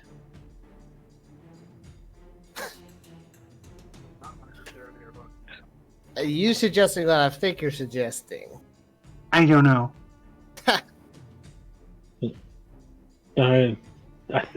Isn't that a thing that paladins do? What is it called? Cone of Oh, Trust? oh, you mean Zone of Truth? I thought you were referring to torture. Oh, No. you can do a little bit. I mean, No, well, yeah, have that's to be heroes. Peachy's the only Sweetie, that's paladin who all. does that. Sweetie, that's the old me. Sorry, I'm just so used to us resorting to cold-blooded torture. No. Look, if you're that worried about it, I have someone I can trust with this. Oh, Deal with them. Yes, a colleague. okay. Okay. I think I can actually take comfort in that. Yeah. Look, it would be Sweet. basically handing her over to the watch, but Hey, look, as long as the Zeds can't go like, oh, they stitched them up. no, As long as it doesn't come back to us. I have my ways. You'll have to give me an hour and I'll see what I can arrange. Thank you, Alya. Thank you. Associate Al. Thank you, Associate Alya. You're so sweet. Yeah, she, again, that look on her face just remains at that. You're So, very good at taking compliments. so what's the plan? You Are you go be a fierce monster, Alya Alya. is Sorry, I heard a lot of feedback all of a sudden. Okay, so what is the plan now? You do know the location of this person who supposedly has the stone. You could go there. You do have several hours to kill before you have to go back for your interviews. Hunter's playing with a kitten. I'd say on the way to Mert, Ali is going to find a place to hide this information regarding the Zentarum spy Whoa. and subtly inform some of her watch colleagues about the place. You do know that I can just cast Animal Messenger and we can arrange a secret meeting with Mert instead of taking a guess. Yeah, exactly. No, because she was gonna get word to Barnabas. Oh, okay, sorry, I thought... Okay, on the way to Mert's. Okay, yeah. Yeah, on the way to Mert, she's gonna set up a drop point, inform the guards to tell Barnabas there's something there for him, and then he can arrange for it to be picked up. And what are you leaving for Barnabas? The information on the Zentarum agent. Is that the Grinda? Yeah. Okay. On the one that Peachy wants us to look after. So, I have to that ask... is not the person Peachy asked you to look after. Oopsie. Well, whoever it was that Peachy wanted us to look after, Ali's going to make sure the information. You didn't know about that because Rascal didn't give you the details on that. Rascal we didn't could even retcon- read the letter. Which is what Ali. That's what I'm saying. Ali, if Rascal tells Ali about it, she We can. could retcon that he did, because he would have. Okay then. You unfurl the piece of paper. And, let's see. Basically says, I would like to know more about what happened at the Grillhund Villa, if you can spare us the time, and meet me at word I can't pronounce, a statue in the City of the Dead at high sun tomorrow, which would be today. You'll be paid generously for your time and the trouble. High sun is in 45 minutes, so you would have to book it to get there in time.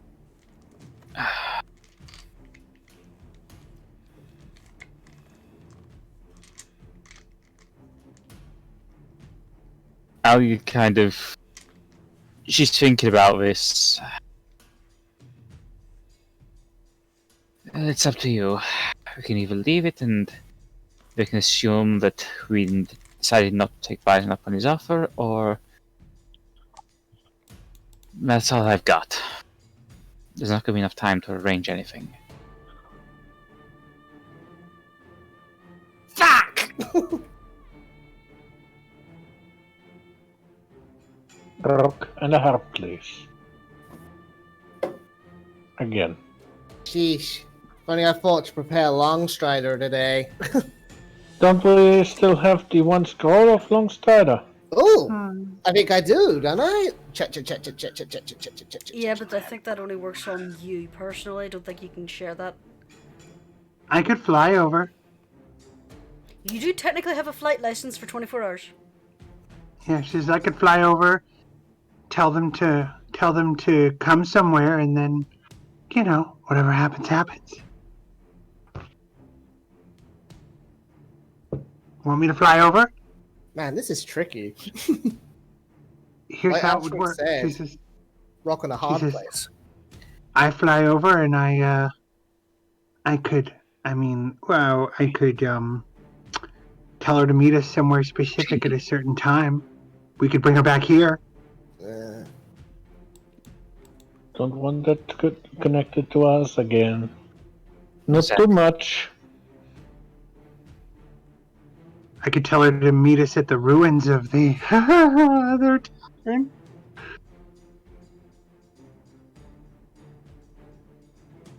And then the Harpers could be there.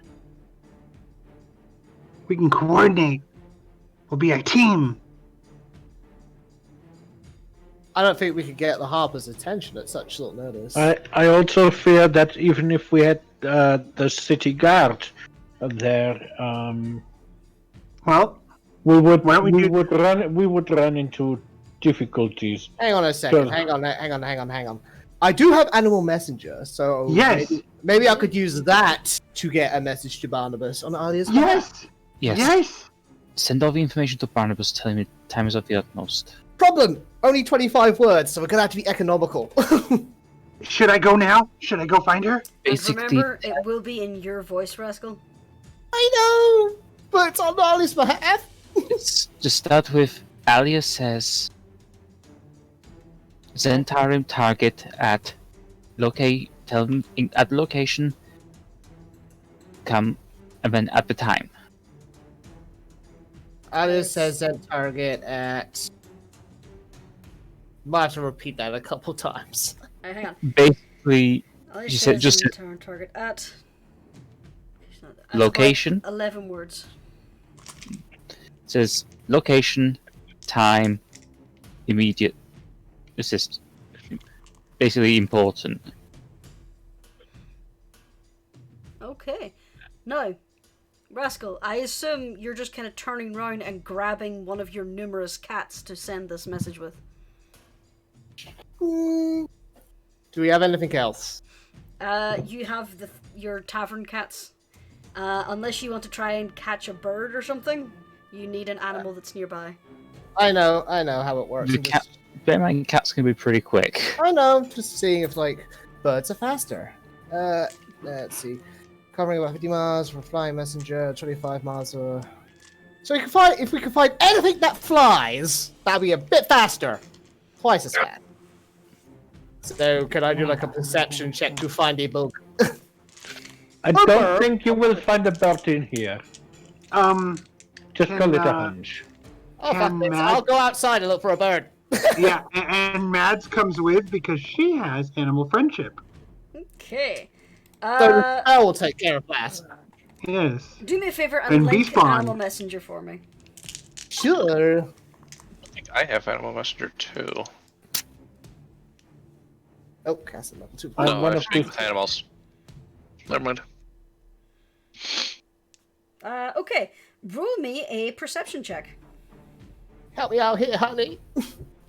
Sure. Can we have advantage because the druid is helping? Sure. Okay. You have a little look around and you don't see any birds. You do, however, in the rafters of a shop across the way, you do see a bat. Just kind of nestled in the rafters. You can basically just point at this bat and cast the spell and the bat will do your bidding. He points! And the spell is cast. You point at the bat and the bat's like, "Oi, what are you putting at?" And then it just flitters away. This bat is Hey. now flittering across the town. Lily. You watch So the am I falcon going- snaps it out of the air. No, what are you doing? God damn it! So should I go and find the person? so that they can know who it is. Okay, so just to make sure I've got this correct, Alya, you have sent a message to Barnabas via Rascal via Bat, letting him know that you are intending to meet a Xantaran person at the City of the Dead at this time. She's telling him that the target's there. Her plan is to leave Barnabas to handle that. That way the group Grinda don't get or the associated. person in the City of the Dead? The person in the City of the Dead. Okay. So you're... She's basically arranging it so that it can't be traced back to us directly. Alright, okay. Except Rascal's voice. It's a risk. Yeah, but only Barnabas is going to hear that. So, Hello, this is an anonymous Well, message. technically, also anyone else in the vicinity. You can Oh, yeah. specify that the animal messenger will wait until they're alone. I'm gonna say I did that. Wait, no, I got the time. Fuck it. well, no, Barnabas will probably be in the Hall of Justice, so he'll probably be on his own anyway, or at least with people he can trust. Drinking coffee. Barnabas is currently out in a tavern. Everyone in the yawning portal, everyone hears it. Barnabas sitting in the bathrooms, you're smashing glass, and they just echoing around the bathrooms. This kobold voice. Hello, Rascal here. Just these guys leaning Yeah, out of the urinal stalls, looking over towards the stalls. But yeah, that's Alya's plan to basically give Barnabas the information to act on while keeping us out of sight. I know you're busy, but this can't wait. Where's the snooze button on this bat? It's called a fly swatter. Alright. Guys, am I doing anything? That's a good question. Dee, help me out. Just summarize what Mad's plan is, because there's a lot of like planning going on right now. No. Yeah, Before you start, not a lot of time. I want you now to lay out what your actions are going to be, and then we're going to move on. So, you're going to have 5 minutes now to plan what you're doing, and then we're going. Okay. I am Yes. going to Alya- use this very quickly to nip to the restroom, so I'll be back. I can hear Yes. you. Okay. Right. Alya's, like I said, her plan is to let Barnabas handle this particular side of things, Yeah. meant to keep us out of shade with the Zentarin, and also to keep up basically her mission of keeping an eye on Peachy. Yeah, that works. So No she problem can say with that. he skipped town, but she's found a lead from him. Yeah. So even if they've lost Peachy, he doesn't matter. He's out of the picture. Good. He's not relevant. Good. But this other person is. Mm.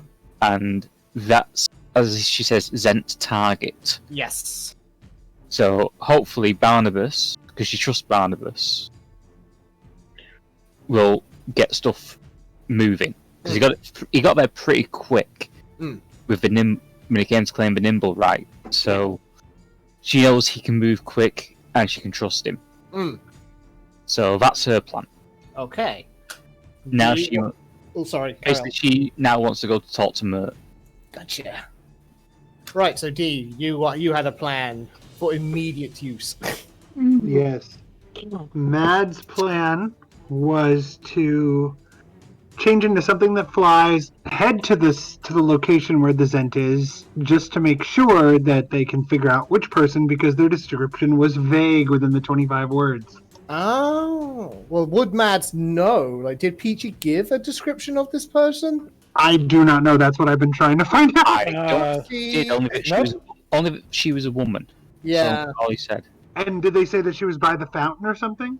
Yeah, we gave you location and time. Okay. And woman sent target woman by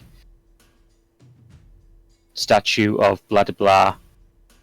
City. Yeah, so is that enough information for Mads to try to figure out who it is? I don't think so, and there's a risk of, because the Zents know of your druidic shenanigans, that if this woman does get away, she might notice you snooping around, and then it could potentially come back to us. Yeah, whereas with Alya's, how Alya's planned it, it's just going to look as though the guard got, and basically the guard just got an anonymous tip-off, so Exactly. Yeah. no way to trace it back to us beyond.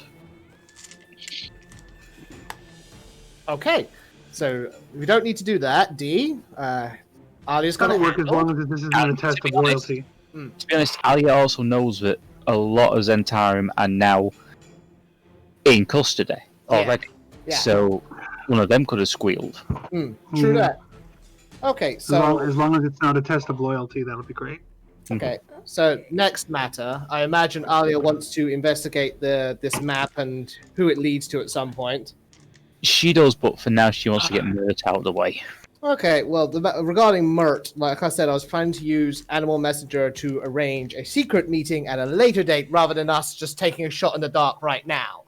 Because then, like, we can do tavern business for a day, or... Well, plus Nobody says I did say swing by whenever, so... Also, Ashwood still has to make his statement as to whether or not. So one could always use that as a cover. That you're just accompanying him. True that.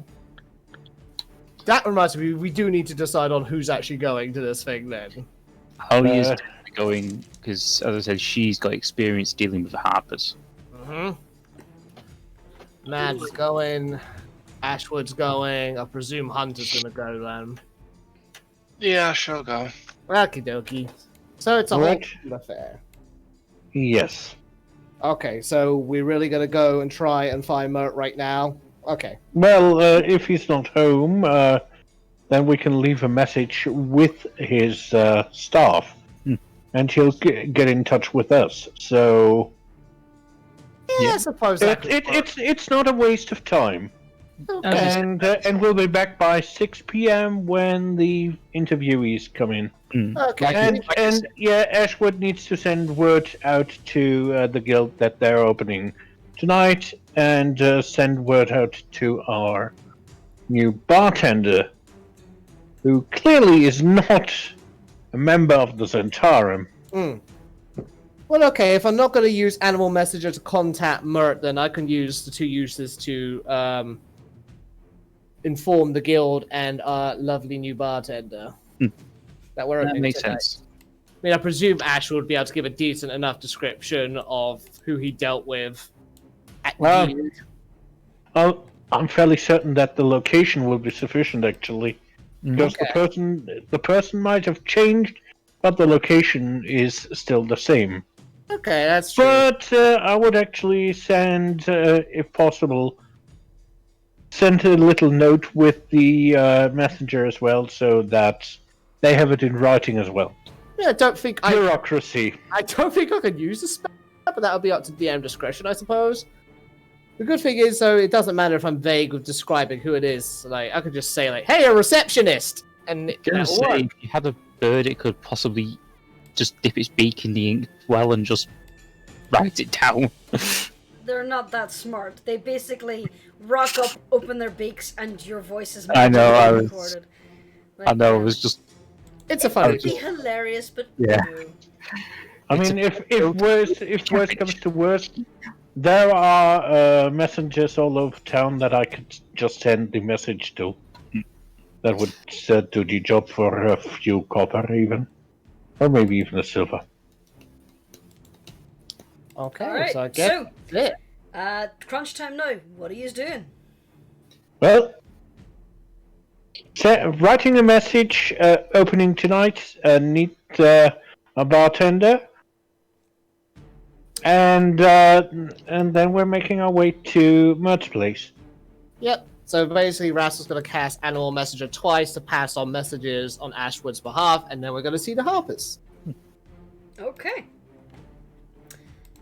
So, you were told that Mert is usually at his home In the Sea Ward. in the Sea Ward. So you used to make your way over there. As you're walking, high sun comes and goes. You have no idea what would happen to your supposed rendezvous. But you do eventually come to a somewhat modest home. Have you ever seen like those old Roman houses where it's like a U shape and then a courtyard in the center? The house Yeah. is sort of laid out like that villa-esque way. There's a wall that covers across the top of the U, closing it off. And as you come to the gates, you do notice that there are a few private household guards basically keeping an eye, but the gates are open. As you glance in, you can see a few staff members roaming around, and you do also see Mert himself basically reading under a tree. Hey. You can basically notice Alya start walking as though she's got a rod up her back. Okay. Oh boy, here we go. As you go to enter, one of the guards just basically holds up his hands like, can I help you, miss? Greetings. We have business with Mr. Mert. We were Harper potentials. We have matters we wish to discuss with him. Matters of grave importance. Alright, just wait a moment. And he nods to someone over his shoulder, and someone you didn't previously see before was just this young boy who was behind the fence. He just like takes off sprinting, winding through the knee-high hedges, and then goes over and whispers to Mert, and he just points blatantly back to the gate. And Mert looks up, Waves. and you see he puts a piece of parchment in his book, closes it over, and he takes a moment to like adjust himself in the chair, and then big smile on the face, beckons you in. Hey. The guard gives a nod, lifts his hand, gives you a polite nod, and steps out of the way. Thank you very much. Thank you. My friends, it is good to see you. I was hoping you would accept my invitation at some time. Please, sit. And he motions Greetings, round Mr. to just some stone benches that are in a circle next to him. Rascal pulls himself up into one. A nice shade of a tree that's just starting to get its leaves back is the word I'm looking for, back, as it is spring and it's starting to provide some nice shade from the summer sun. Rascal, you sit yourself in that one little spot that's in the sunlight, and it's nice and cozy. Yeah, wriggles. Alya's basically doing that 7 of 9 thing where she's stood formally, basically. Rascal just like spreading himself out in the warm stone. But okay, so Mert looks around you, he's like, can I offer you some refreshments? As much as I'd love to accept your kind offer, we do have very important matters to discuss. Yes, very well then. Please tell me, how can I assist you? Right, so out of character. Remind me of the things we're specifically omitting, because as much as Rascal wants to tell the whole truth, he the amount of money that is involved. Okay. That is clearly something that we're leaving out. And I think we're leaving out who our lead is. Okay. Because otherwise, the Harpers get there first, get the stone, get everything, and we're shit out of luck. Okay. That's- Jurnis, Mm-hmm. would you mind, since we were talking so long about our plans before, that we could just, like, for the sake of brevity, just say that we told Mert that? Would that be fine? Mm-hmm. So you're basically telling him that you have a lead on the stone, giving him a brief overview of what the stone is, and you're asking for the Harper's support or the Harper's help whenever you do gather the money from it? Yeah. Yes, as well as we might actually need to drop a few hints that the Zentarum are also very much interested in this. As you're speaking, you see Mert has just been stroking his little goatee, just kind of curling it in his finger. And if you'd like, as you're telling him the story, you can roll an insight. Oh, yeah, dude. Absolutely. Hell yeah. Rascal, roll good. Oh, come on! Look, I rolled, so... Rascal and Alya, as far as you know, he seems rapt by this. This is an interesting story. Ashford and Mads, yous aren't telling him anything he doesn't already know. Ha! Out He of knows character, about I the stone. failed. He knows about the Zentarum and the Xenophar Guild fighting over it. He knows where it came from. You wouldn't happen to know anything about this, would you? Well, you are a clever man, Mr. Ashwood, so I will not, as you would say, beat around the bush. The Harpers are aware of the existence of the stone. It was, last we known it was in the possession of a gnome chap, a former servant of Renrir's father. I'm spreading my words out as long as I can so I can find out the name of the feckin' gnome, because I always forget the feckin' gnome's name. You mean the gnome that was killed near Trollskull Manor? Delakar. Yes, we were made aware of Delakar's unfortunate death. He was the last person that our sources traced the stone to. We hadn't been able to pick up anything concrete since then. We had the suspicion that the Xenothars were involved, but we had no real evidence behind that. You're saying they were?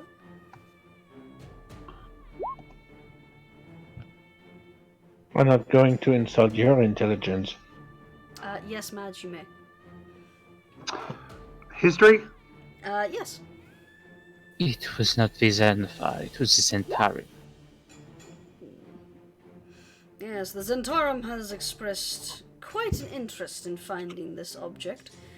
They seem to want to use the riches to expand their influence. Alya actually says that a little too quickly. Well, really, why not both? Xenophar Guild and the Centaur could put that money to great use. Yes. But neither are what you would call the sharing type. Nope. Yes.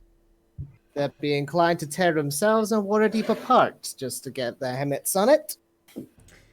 This is what I believe, yes. Which is why I will fully admit the Harpers have been keeping an eye out for it as well, but we would prefer to either return the riches or put it to a little bit more philanthropic. Philanthropic, yes. Yes, thank you. I've only ever seen the word written. I've never heard it spoken aloud, so thank you, Mr. Ashwood. Yes, we would rather see it to put to more... for a little bit more to the common good. You and us. Mm-hmm. That is... And that's why we came to you, Mr. Mert. Well... Better in the hands of the city where it could be put to use rather than in the hands of criminals. Precisely. Who only use it to further their own dastardly ends.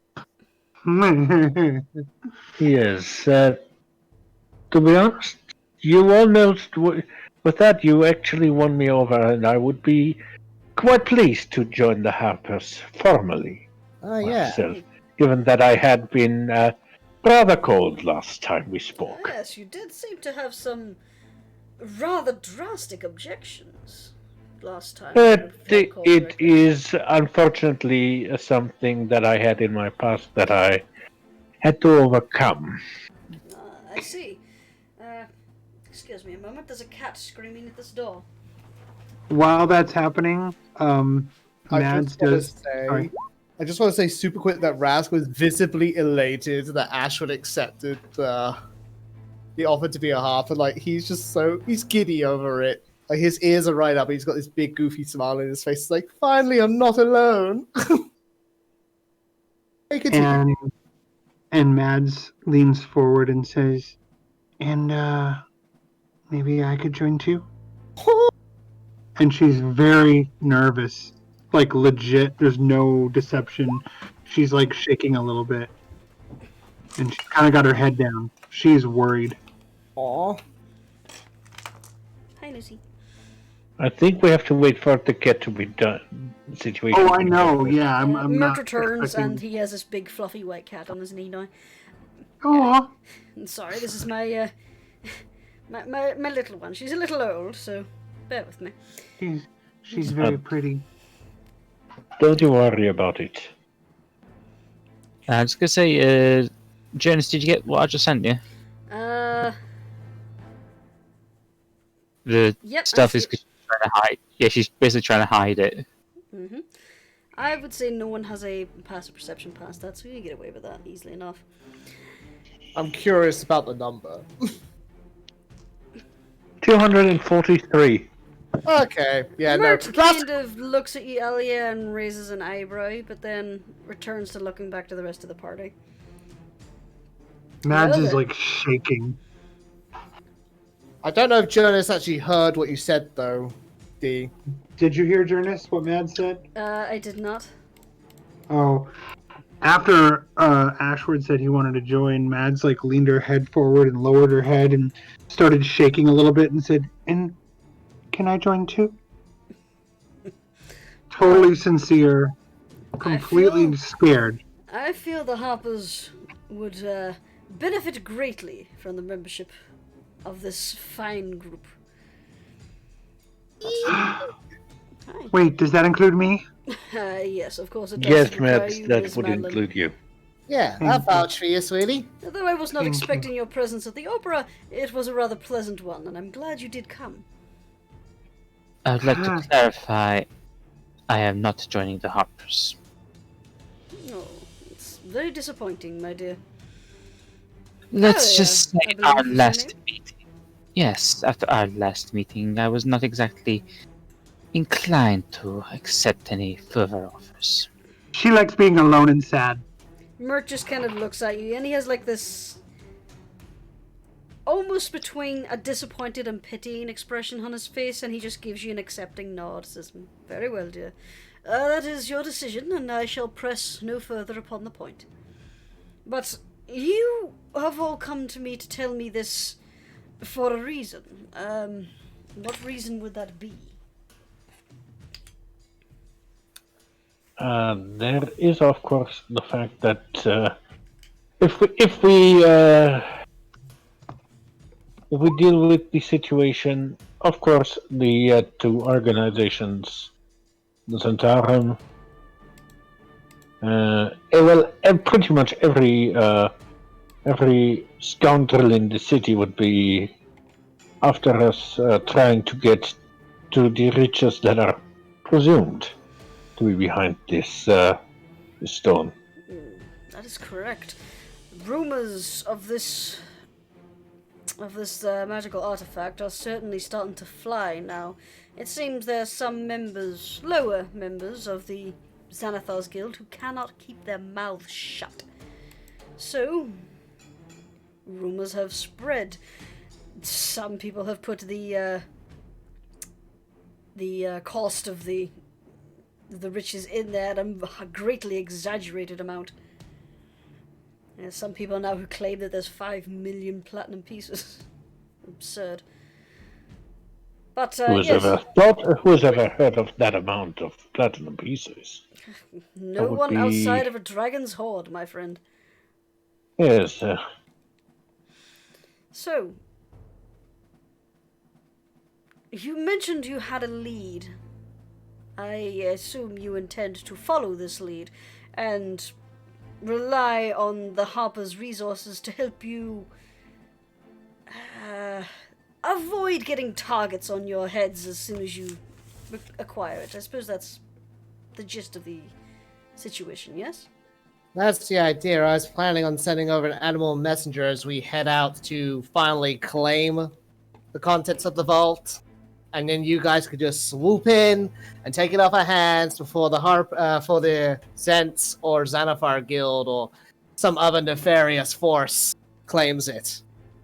That's the gist. Yes, keeping it out of the hands of the Zentarum, the Xanathars, and others would be a primary goal. Whether we try and return it to the city, spend it on our own projects, Obviously, you'll be able to claim a rather generous finder's fee. I'm sure you would love some investment in that new business of yours. Oh, we really would. It would be our greatest pleasure, yes. Very well. I will not stand in your way if you do intend to seek out this artifact, but I will provide caution. In the event that you come to violence, we may not be able to step in to help protect you in that regard. So I urge caution, my friends. That goes for you too, Miss Zafira.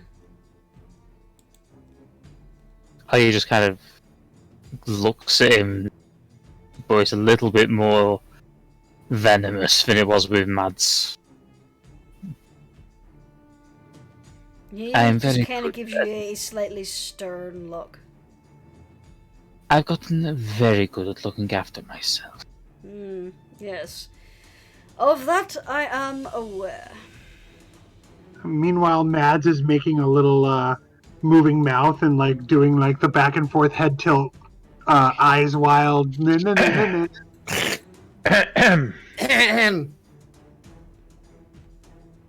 Yes. Oh, sorry, just clearing off roads. Yes. Yes. Yes. Must be parched. I'm sure you. You sure you don't want a refreshment? Well, you know, No, we got the important stuff out the way, so yeah, I think a refreshment would be nice at this point. Very well. Very I'm a proper lady. well. No one was saying otherwise, my dear. Right. But he kind of gives Mads a confused look, and then raises his hand and he waves into the house. And after a few moments, you see this dwarven woman coming out, and she's got this large pitcher and a few glasses, and brings over what appears to be fresh juice, apple juice. Alya quietly refuses. Very well. He pours himself a glass and takes a little sip, and he takes a moment to compliment the serving girl, who walks away with a big prideful beam on her face. Thank you. So then, I assume you're not willing to tell me the exact location of your lead at the moment. Is that something you'd rather keep close to your chest? Out of character. Super quick. I don't think we actually discussed that. Nope. Did not. We did not. This I don't think it would hurt, really. I would Alya advise just kind of not to. The less Yeah, people Alya- who know of this, the better. Although this is my home, let's just say sometimes the walls have ears, as it were. My Yeah. once, Mr. And Murphy. I, too. my Alya just position goes- is not a not unknown. So there are those Alya who would just- occasionally try to keep an eye on my activities. Sorry, testing, 1, 2. Am I coming through? I 1, know. 2, 1, 2. Yes, we heard that you're in agreement with Mert. Okay, Alya just goes. For once, Mr. Murphy, you and I are in agreement. Yes. The less people who know about this is probably better. Okay, I can agree to that. Yes. We'll keep it close to our chest then. Once again, I would advise caution as you investigate this further. But actually, one moment. And he stands up, and you see him walk off into a room that had been closed. He sort of waves a hand, and you see some magical glyphs just kind of spread out across the door and then disappear. As he opens the door, you get a brief glimpse of a study as he closes it. And What after- does it say? Ikambokum on the door. No. If you want, you can roll an Arcana and see if you recognize. Oh, Mads absolutely is doing that. Even though she's not very arcane. Oh. Alya's rolling as well. Well, you know Oh, what? sure, since everyone else is having fun with it. Yes. Even Ashwood. Ashward, you would recognize this. You have seen this in the home of a magistrate you once went to petition. These are glyphs of warding. Essentially, anyone not authorized or is not supposed to be in that room and tries to enter that room will be blown into teeny little bits. Ooh, this is a very nice, Or very electrocuted. dangerous spell. I kind of think of the microwave traps from New Colossus. Yeah, pretty much. The New Colossus. Yeah. So, If I were to try to step through those doors without invitation, I would be blown into smithereens. That is why we don't use doors. Yes, instead you climb walls. that was funny. And What not it should have been. Okay, so after a few moments, Mert Ali returns. just looks at Ashford and goes, just because I'm in the watch doesn't mean I'm not a trained thief. Yes, but you're not very good at climbing walls, I unfortunately have to say. Not to be sheer fair, mark. she was climbing a sheer, smooth marble surface. The fact that she got up there Not at only all- that, Ashwood is actually referring to Troll Skull Oh Manor, yeah, I forgot about that. where she was very obvious. Silly Chrissy. Anyway, Mert returns after a few moments, and as he closed the door, you see the glyphs just basically momentarily light up again and close around before fading. And he returns and he hands Rascal a scroll. He says, "This will be very useful if you need to get my attention." And Ooh. he hands you a scroll of sending. Ooh. Thank you very much, Mr. Mert. It'll come in handy for sure. Yes, well, Ah, as I I'll say, keep it close. try to save it for emergencies. As I said, we cannot provide you any direct support in a violent situation, but if you do encounter, say, if you need some intelligence, or if you have a solid lead, or if you're about to find the aforementioned treasure, let me know and I'll have some agents there to try and help you out. Of course, I'll let you know immediately. Yes, the Yeah. shred. When it comes to violence, we're covered. As I am well aware, Miss Zafira. you're so strange, Chrissy. Yes, that's the word we'll use. There is also this. And he also brought out a small box. As he opens up the box, he pulls out these tiny little pins. They're about the size of a thumb, and each of them are a blue enamel with a delicately painted golden harp. He gives one to Rascal. Takes it like a kid, puts it on. He Oh, gives kitty. one to Mads. Mads puts hers on upside down. He gives one to Ashwood. Who puts it on the inside of his lapel? Yeah, Mads is on the outside upside down.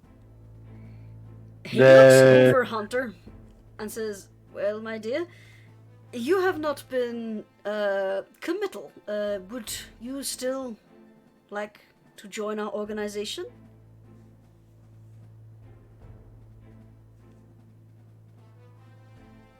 Hunter? I see. Sorry. Mert is basically asking if you would actually like to officially join the Harpers. I didn't catch what everybody else was saying. Are we in agreement? Yeah. Well, this is an individual um, choice. This is for you. Yeah. This is what does Hunter want to do? If you do, Yeah, just Hunter. that's great. If you don't, that's fine.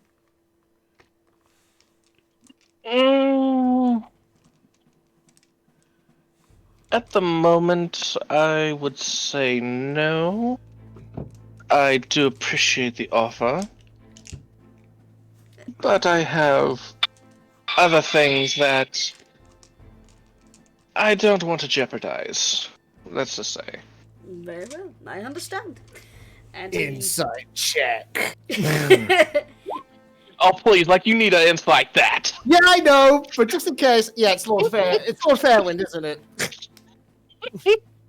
It's Lord Famine! Well, I don't I think don't know, that isn't it? member.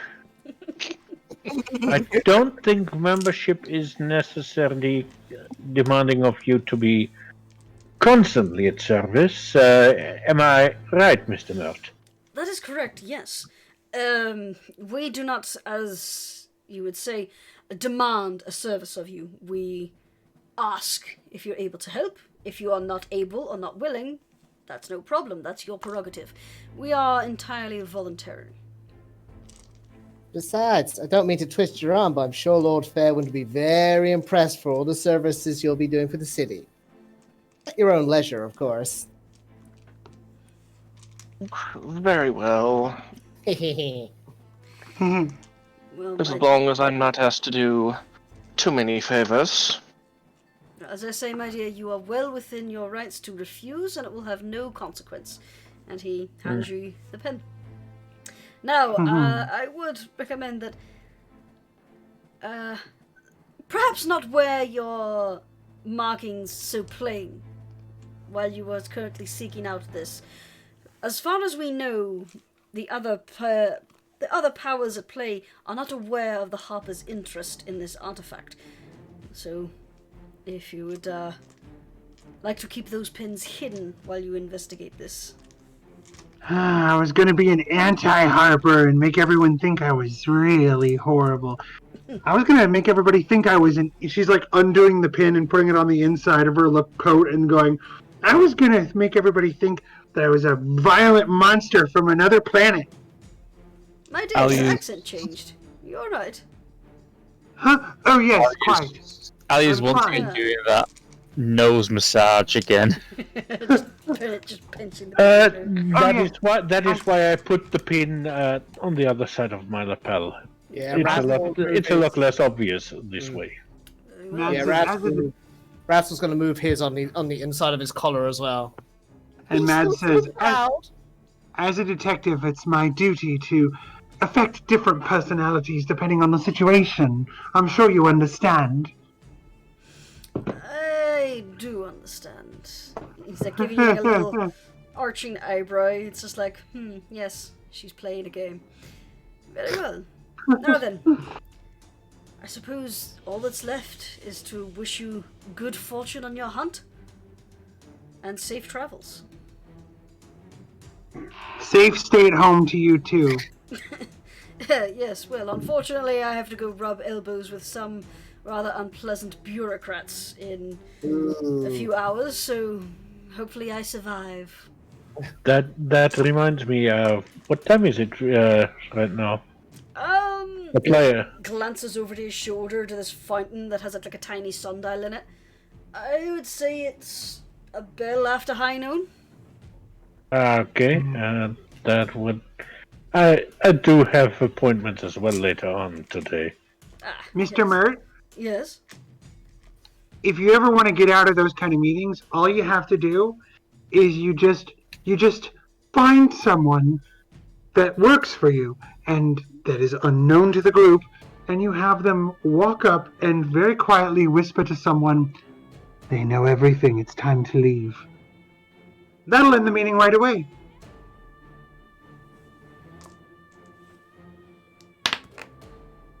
That sounds like a fairly strange plan.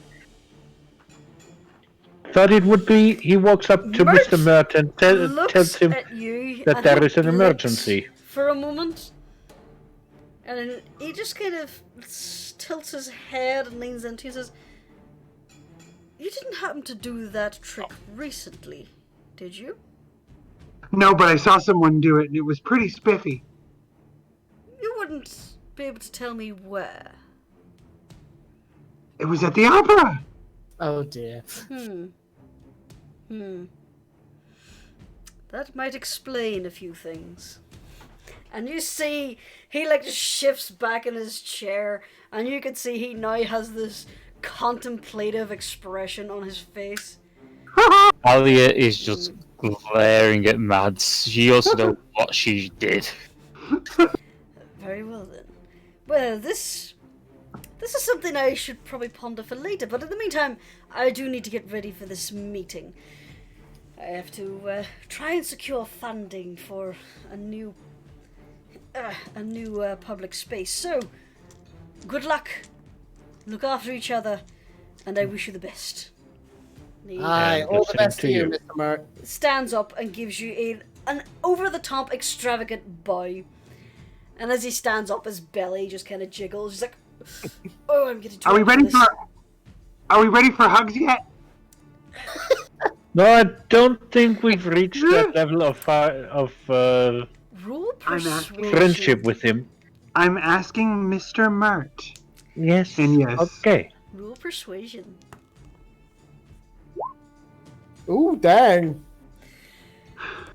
I assume you say that with your arms out. Yes. And he kind of looks over you, like gives you like a full body scan. He goes, "Oh yes, okay then." He gives you like a little side hug. He's like, "There we go." And she hugs back and says, "I've been waiting for that for a while. You changed my life, just like my husband changed my life. Well, I hope it was for the better, my dear. Husband? Yes, very much for the better." Alya is gonna. She's gonna wait till everyone else is starting to head out before. Like I say, she's just gonna wait for everyone to head out. She's gonna be the last one to leave, basically. Mads just stands by Rascal when he goes, she goes. Alright. The player will concede. Don't kill And- Mert. Mads bends down her head and goes, "I wanted to tell someone important about our decision." Wait. What did I hear correctly? Husband? Oh yeah, Yeah. we're getting married. Yep. Oh, congratulations. I am very happy for the both of you. Thank you, Asher. So We're happy rest for the both of us party too. Depart and head out into the street, leaving Alya and Mert alone. Oh yes. Mert kind of glances over towards you. Still hunting, my dear? Yes, I found quite a lot of good information over the last 3 years or so. So we've heard. And how Yes. many have you executed? I would not term it an execution. More, they decided to try to drown me. Yes. And you would say they were fools for trying to drown a Genasi. Well, when I can hold my breath indefinitely, wouldn't you say it would be foolish to attempt to do so? Well, my dear, I'm afraid my decision still stands. We will not help you hunt people down for you to kill them. Rest assured, Mr. Mert, if anything should happen to me, I've already made instructions for my findings to be delivered to the commander. He will also be told about how to crack the cipher I've been using. And that is your prerogative, my dear. But my organization will not help you track down those people for you just to kill them. As I said, Mr. Mert, once I have dealt with the plague rats, I will be leaving Waterdeep. I believe that would probably be for the best, my dear. Thank you, Mr. Mert. I will tell you this, though. There are not many left. Many of them have been absorbed into the Xanathar. What? Yes. They made enemies of the Zentarum. The Zentarum have decided it is open season on the plague rats, so they have allied themselves with the Xanathar's guild. There's only a few who would identify themselves as solely plague rats, and they do not have much time left. If the Xanathar have any word in it. Alya is visibly shaking at this.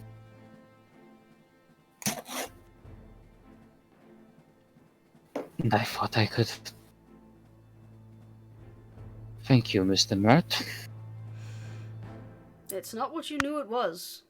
It's much less honorable. And with that, he turns and walks towards his warded study.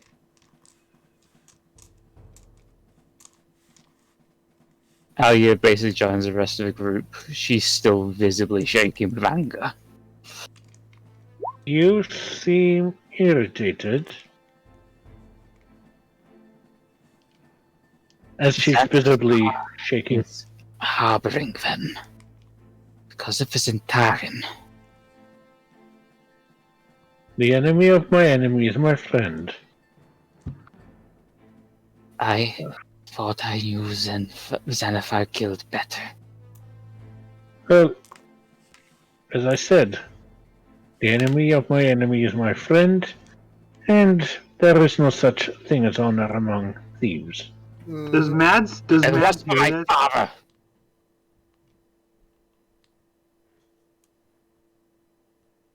But he is no longer around. He is no longer able to keep them in check. Even then, Alya's father wasn't that important in the guild. Ashwood is not going to rub that into the wound that just opened. And did Mads hear this conversation? I am going to see this consumed in flames for this. You would hear that, yes. So, For that, you would have to set the whole city ablaze. Don't Mad get her starts- ideas, Ashword. Mads starts singing to herself very quietly. Harbor rats, where are they at? Harbor rat, tell us where you're at, Mr. Harbor Rat.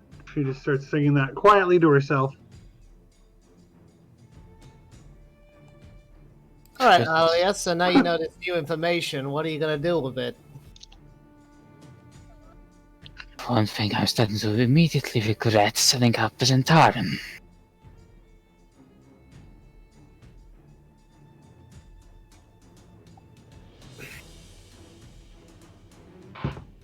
Well, we still stand to gain a whole lot of gold, and you could put that towards now smiting the Xanathar /Plague Rats Guild. I am going to feed you a gold coin every minute of every hour, Rascal. I think that'd be better suited for Rudolph. Rudolph, you too. Mhm.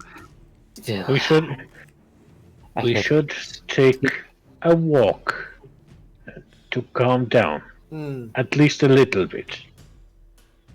What do I have to roll to attempt to give a friend shoulder punch to Alya? Like, come on, you relax. Would you Indeed. allow this, Alya? you would not. In that case, roll an unarmed attack. Oh, Which in your no. case would be a d20 plus your strength, which I presume is 0. Plus 0. Oh yeah. Alya Oh! definitely dodges it. I You're forgot. going to give her just that little bro fist on the shoulder, and Alya's just like steps out of your reach and just fumes. Mads looks sad. I assume Alya has started storming off down the street. In what direction is the angry Genasi going? She's heading back to the tavern. Are We you should not going to investigate we the should back? give her a few. We should give her a few gold that she can go to the fighting pits and get a little bit of that anger out. Yeah, I think that'd be for the best. Actually, Yeah, yeah, there's she is heading for a fighting pit. That's a good idea, everybody. Rudolph, I need 20 gold. I think she's already gone. Oh, Yeah, I thought she was just walking off. Sorry, never mind. What's the rest of the party doing? Well, Mads has your errands to run. we still have a few hours, but I would like to prepare a little bit for the interviews. Also, I'm fairly certain that Gordane is going to be there in a bit. Mm-hmm. Given that it's his first day, he wants to be. We need to make certain. Does he get to decide on the orders on what will be restocked? We need to decide that. So we completely fudged that I'll night. just be back in a few minutes. Isn't that position called Master of the House? Yes, it would Yeah. be the master of the house position. Oh Yes. yeah, he's perfect for it. So For I mean, we can always overrule him as we are the owners, but still. and I'm sure he'd be very gracious about it. Well, it's just that we want to see how we work together, how our visions are aligned. It's not like we're necessarily stepping on his feet. Okay. It's I just wa- that we collaborate on it. I walk with a vision next to me every moment. Well, Oh. wait, Alright. you've rescued. So, what is the You know party what? doing? Never mind. Well, Rascal's blushing like ruby red first. Alya has But stormed didn't- off to a fighting pit. We'll come to that in a moment. Mhm. But the rest of the party, are you returning to the Yes. tavern and going to wait out the interviews in the rest of the day, or are you going to follow the lead, or are you going to try and salvage the situation in the City of the Dead? Bloody hell. That's a lot of choices. I thought we were just basically going to go back to the tavern and prepare our Mhm. business. Yes. For some reason, I don't know why, but the seventh sense of mine says there will be someone waiting there for us. Hmm. Okay. So, Mad Oh, wants to. jeez. Sorry, go ahead. I nearly forgot. We have not actually officially reported the status of the Nimblewright quest to the House of Inspired Hands. But you are to be close fair, to they it. Sorry, what was that, Jurnis? You are close to it. Yeah, in that case, yeah, let's actually go there. the Dragonborn's gonna be pretty pissed. And then on the way home, I do need to pick up the things I ordered earlier. Yes. Do you think the banner's ready? I hope so. I mean, your dress should be done. You said just after lunch. She raises her arms and lowers her hands. Don't talk about the dress. I'm sorry. You had mentioned that you had gotten some new clothing. Yeah. Anyway, Yes, and she says, "What's the temple? It's this way." Yes. Alright. So, for the sake of brevity, you make it to the House of Inspired Hands and ask to speak to the Dragonborn Priestess. Mm-hmm. She is not happy to see you, No, she wouldn't be. because Hi. although you did destroy the Nimblewright, she asked you to do it without letting the Watch know where it came from. Mm-hmm. The Watch knew, and as you are looking around the temple, you notice that there are a number of watchmen basically now scouring the temple, taking an inventory of their items. They are now under the scrutiny of the City Watch. Mm-hmm. I'm back. She's not happy about this. Welcome. She just basically tells you to leave. Okay, but you're welcome for all the new opportunities to convert people to your religion. Bye. So, again, for the sake of brevity, the reason why I brought this up is because Rascal would actually want to personally apologize and basically take responsibility for the whole thing, because it was his machinations that led to things progressing how they did. She Mad would doesn't have stand to right forgive by him, but he wants to just accept responsibility and apologize. Okay. For the Mads whole- is standing right by her, right by Rascal the whole time. He's basically She- just trying to be a good leader and The take the fall. priestess kind of sighs. She understands your attempt, but event just tells you that it was foolhardy to try and talk sense into a machine. She says you would have gotten a better emotional response from a water wheel. Well, Yeah. Rascal would resignedly agree. She explains that Nim is an exception that proves the rule. He has his own creature, but he is the only one. There has never been another like him. That's so sad. He's Yep. sentient. Anyway, so Mads goes and collects her dress and the sign. Mm-hmm. Okay. Yeah, or Ashwood goes and collects the sign while Mads gathers the dress. Whatever, either way is fine. Okay. Anyway, They tell you to be careful with the canvas, as some parts of it may still be wet. So you have to carry it with like part of it trailed over your shoulder, like a cape, to let it dry. Mads has no problem doing that. And eventually, you make it back to the tavern. At the doorway, you do see Gordain just kind of standing there. He sees you coming, he just stands up with a little smile on his face and waves. He's like surrounded by some of the tavern cats and he was giving them pets.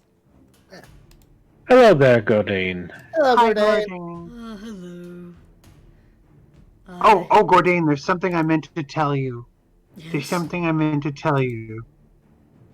And she leans in and whispers, "Your lap was really comfy when you did the interview with us." He slowly tilts his head. I'm sorry. She's nodding like, "Come on, think about it. Let's see. Come on, Gordain. You're like 200. Come on, Gordain." He looks at you, and you see a little smile form on the side of his lips, and his trunk kind of raises up to like, tap the side of his head. He nods at you. And she says, "It's important to know how employees will treat animals." Oh, that's understandable, considering your little companions. He reaches down and pats one of the cats. So, Mads looks over at Rascal when he says that. Yes, I know, she says. so Gordain now runs the bar for you. So, Right, I trust it isn't going to throw you off having to work at such short notice, Gordain. Oh, of course not. Yeah, we're opening I was, tonight. Oh, that sounds fun.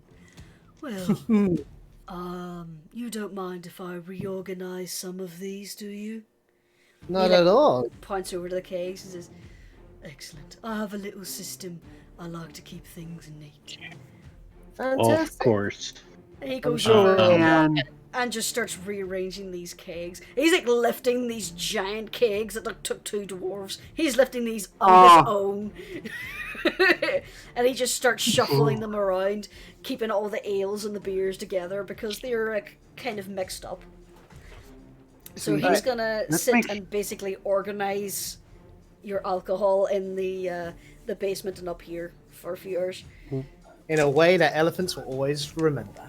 yes, Rascal's Mads says very quietly to Rascal, "We should pay him the first paycheck a little extra for organizational consultation."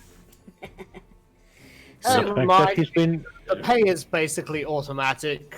Like, Yeah, I mean, give him a little extra. He gets a set wage via the guild from your earnings. Payments. Yeah. But you can give him bonuses if you wish. Oh, You can I'm sure. deduct those from your profits. So, Yeah. before we get into the roleplay of the interviews, Alya, would you be so kind as to roll me? Well, first off, how much are you putting down? She's putting down the minimum entry fee. She's gone specifically to a fighting pit she suspects has ties to Xanathar to do this. Okay, it's 2 gold pieces. Right, she'll buy in for the 2. Roll me 3 d20s, please. 3 d20s.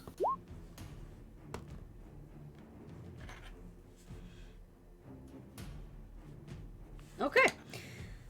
So, you have to wait a bit before your fight comes up, but when it does, you're put in the pit with this huge half-orc woman. She's dressed in pretty much standard labourer gear, but her knuckles are blooded. She's got cuts and all up her hands. Her jaw is like slightly at a weird angle, and one of her tusks is missing, but the other one is just pretty big. And she glares at you. She's like 1.5 feet taller than you, and she sees you, she just grins and just starts. Alya recognizes her. Do you? Because I literally just made her up. I was going to say, is that the half-orc she fought previously? No. Yeah. It's a different half-orc. I forgot it was a half-orc you fought the last time. Wasn't it a halfling? No. No, It was half-orc first. No, it was a halfling. Oh, the half-orc was first, then you fought a halfling, and now you're fighting another half-orc. Back to the half-orcs. So, it's not the same one. Okay, so, as soon as the bell, or what passes for a bell, rings, this orc just comes in swinging. It goes to basically hit you with a haymaker. You expect it to duck and just get a little quick kidney punch before you dance away. But you're not as quick as you thought you were. The orc didn't flinch as much as you expected from the kidney punch and turns their haymaker into a vicious backswing and manages to crack you across the back of the head. And while you're still reeling, they turn quickly and just do a quick kick into your side. So, that's 1 hit for you, 2 hits for her. Roll me another 3d20s. Alya's gone straight to street brawling that she used in the first couple of bouts, fighting dirty. Okay. Within rules, but the class is fighting dirty. Alright. Now, essentially what I'm doing is I'm literally just doing contesting 20s for each quote-unquote round. Now.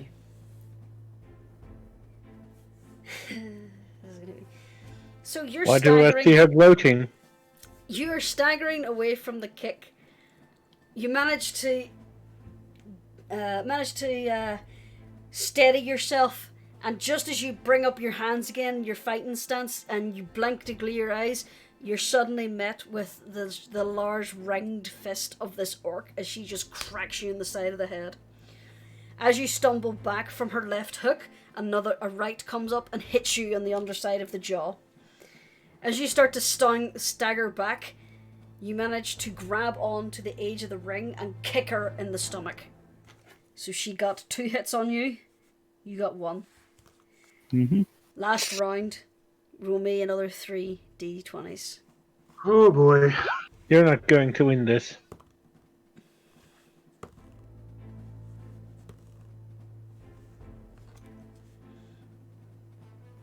Okay. I'm trying to think how to narrate these things. Rearrange it with the 20 at the end, so she gets a last hurrah. No, it has to go against the contesting roll. Mm-hmm. Yeah, I mean, against the contesting roll, but narratively you can shuffle them around. We'll see. We'll see what happens. Alright. You manage to clear some space as the half-orc is kind of stumbling back. You just run and do the jump and put the full whip behind a punch. You do that and you manage to catch her just square on the flat of the face. With a hard hit like that, she goes down and cracks her head against the ground. While she's down, Alya runs over, and no bell has rung, so the fight's still on. While the orc is dazed on the ground, you run over and you just kick as hard as you can a kidney punch and get in a second hit. But as you try to reach down for another kick, the orc sits bolt upright, grabs your leg, and throws you down to the ground. These are both now on the ground and have grappled each other. With the nat 20, these are now drawing. So this is the last contesting roll to see who gets the hit and who wins. Just 1d20? Oh, 1d20. oh, come on. Alright. The orc has the hold of your leg. You have a hold of her head. And you're just trying to choke her out. But as you do, she lets go of your leg and reaches up and grabs you by the head and just starts pressing her thumbs into your eyes. The pain of it is too much and you let her go, and as you do, she turns and just starts laying into your face. You wake up half an hour later in a corner of the bar where the little gnome medic is waving some smelling salts under your ear, under your nose. You lost. Alya just gets to her feet, starts marching back towards the ring. There's currently another fight in progress. It appears to be a dwarf and a gnome. She goes to buy in and just slams 2 more gold down. Okay. The guy looks at you, at the state you're in, and just kind of shrugs and takes your gold. You wait for a while for the fight that's currently in the pit to finish off. It ends off with the dwarf punching out the gnome as the gnome is hanging off his arm with his teeth. Like, ah, ah, ah. The dwarf wins. You jump into the ring, and your opponent hops down. This time, it is a tabaxi male. With tiger print colorings. He's very lean looking. Looks like he missed a few meals all that often. But you know tabaxis are very agile. So, same thing again. First round. 3d20s, please. Alya's just gonna go all out ferocity. Oh, for God's sake. And it pays out in Tabaxi's favor.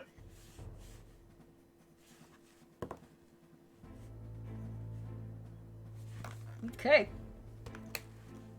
So, first up, you want to get the first hit, so you lunge in, but your head is still swimming, and the sudden movement, your vision blurs and you lose sight of the tabaxi. You stumble past, he trips you, and you just slam into the side of the arena. So I'm afraid that counts as 2 hits against you. As you quickly recover, you try to swing round, try to give him with a backhand, but he was also in the middle of trying to punch you. Your arms clash. No one lands a solid hit. He rolled a 10 as well. I'm going to fucking kill you. Tabaxi just kind of grins at you, and as he grins, you can see his teeth are just a broken mess. He's like, ah. But he, as you try to lunge forward again, he just sidesteps you and gives you a swift uppercut to the gut. Second round, roll 3 d20s.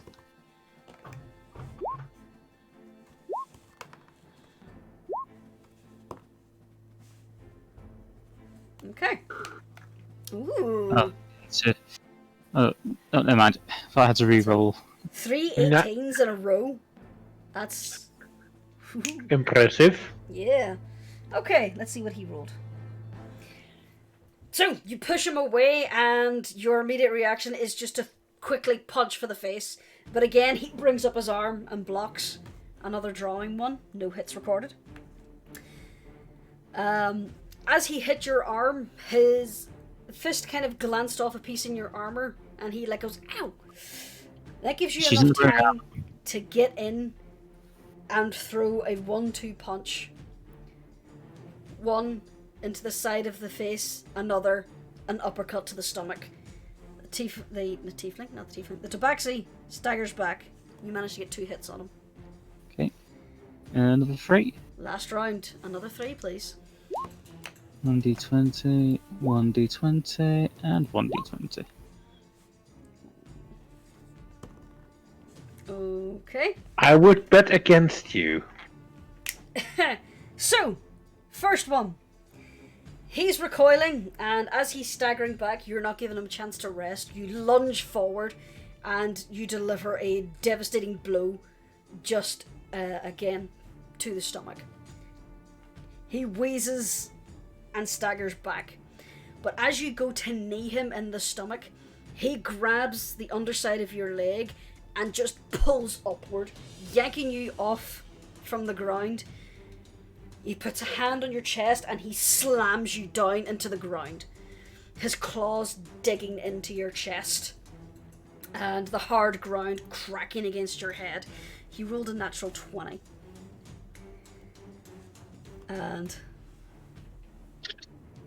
as you're on the ground, he brings up his fist and he just starts pummeling you again.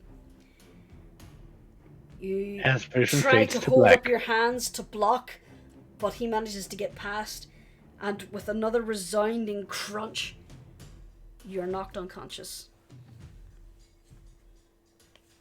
That was 3 to 6.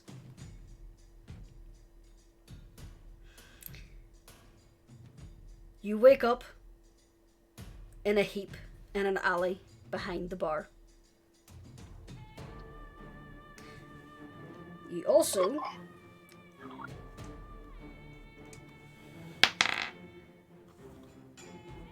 find some of your gold missing.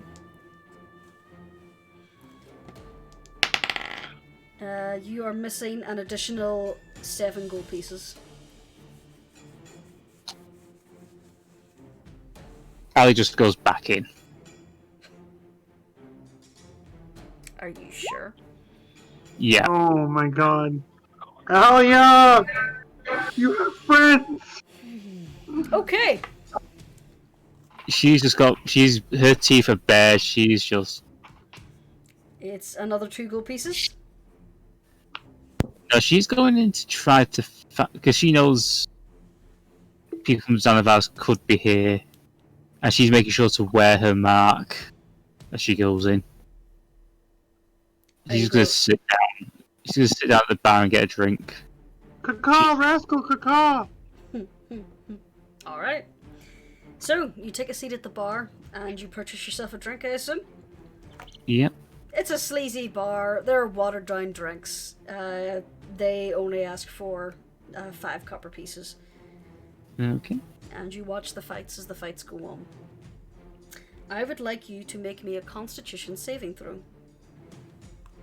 1 second. Oh no. Uh-oh. Okay. You wake up behind the bog. Behind the bog. That'd be the better case scenario. Yeah, that's not what I'm thinking. As you're trying call to that a- look around the bar, your vision is blurred. Your head is pounding. You are hurt. You are very hurt. But you are trying to scan for anybody who represents the Zentarum. So, roll me a Xanathar. perception. Sorry? She's looking for Xanathar, not Zentarum. Oh, sorry, I meant to say Xanathar. My bad. So, I would like you to roll me a perception with disadvantage, please. Disadvantage, 1 second. Yeah, because you just had your head kicked in twice in a row. Okay. I would also say for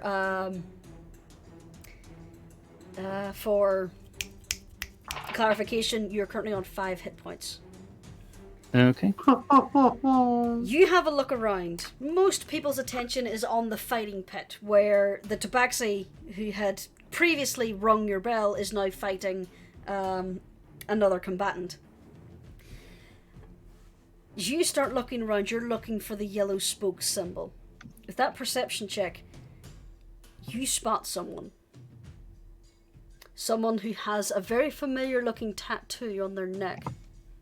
It has the spokes, the same symbol, but the spoke is black instead of yellow or golden as you remember it.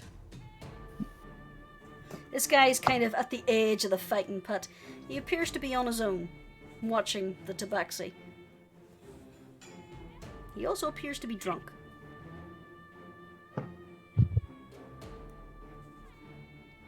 Alya is going to go up to him.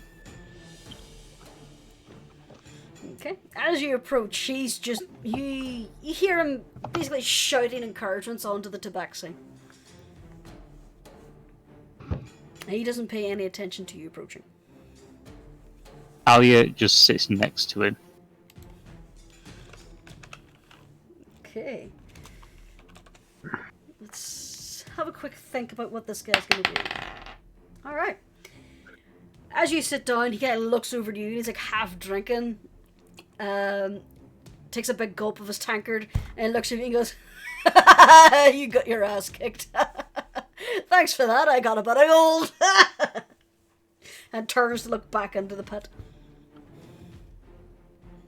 Does the name Alexis Grant mean anything to you? Alexis.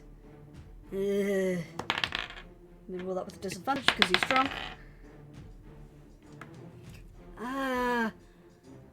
10 years ago. Myri? Is that the fella who got the cement shoes? Or the fella who gets stabbed by the thugs? He was a fellow murdered in his bed by the plague rat. Oh, them guys. Yeah. They're pricks. Don't know why we're letting them in. But no, I don't know. Why are you asking about a dead man? Who are you, anyway? Apart from the punching bag. Alexis was my father. Sucks to be you then, doesn't it? He was of Xanathar's guild. Yeah, well, we don't exactly offer life insurance if you're after something. It wasn't that. I just want to know why Xanathar allowed those murdering bastards to join. He kind of looks down at himself and then looks up at you and says, "That's kind of what we do."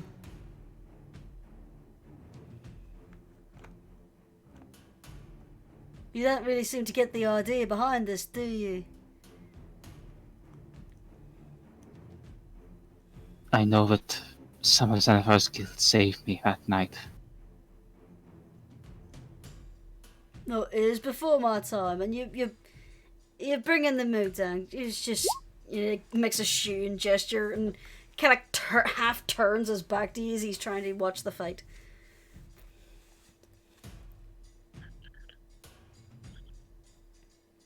So you're genuine. Forget it. Tell you what, you want to go back into the ring? I can make a little bit more gold. Idiot. Is there anyone left from my father's time? Maybe? What's it worth to you? I have 50 gold. 50? Give me a chance to get it, and you can have it. In Alright. fact, 25. 25 now, and 25 after the meeting. I can arrange something like that. Tell you what, you wait there a minute. I'll go. I've heard too much. I'll go with my associates and see who we can track down. Stay there. And he gets up, sinks his tankard, and starts weaving through the bar. And you see him just kind of disappear into a back room. He's gone for the better part of 10 to 15 minutes before he does come back out. He sits himself back down. Alright. Give me the first bit. She's already got it. Okay, so you hand it over to him. Mm-hmm. Yeah, he looks in at the coins. Gives a wee nod, tucks it in. Says, alright. Come on. And he leads you through into the back room of this tavern. He leads you down between It's a very tight-fitted room. There are shelves on both sides. There's barely enough room for you to walk sideways down this corridor. As he leads you through this back room, past boxes and crates, and into a small kitchen where you see this halfling just pouring, like halfway pouring a bucket of water into a barrel of ale. He's like, "What? Fuck off!" And the Xanathar, thug, leads you out into the back alley and takes you a few streets over. And he brings you into a quieter alley and starts looking around. Says, "What'd you say your dad's name was again?" Alexis Grant. Ah, I thought so. I thought that was alright. And he whistles. And as he whistles, a number of men come out from their hiding spots around the alley. There's now 3 men behind you, 3 men in front of you, and the drunk man beside you, who's now stepping away. The drunk man, now looking somewhat more sober, nods to the man in the middle in front of you. "I found that boy's brat. It's been killing the little ones." I would like you to roll me a history check.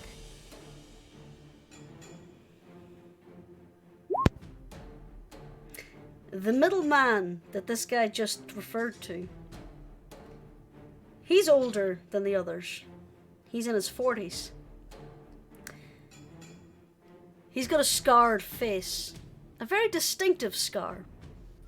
One you've seen before. One you've seen running with your father's blood.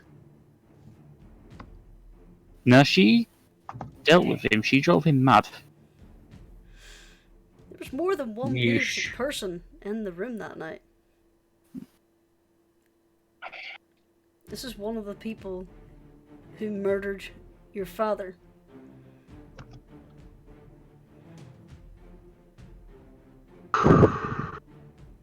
And he's kind of looking at you and sneering. So, "I heard you've been looking for us."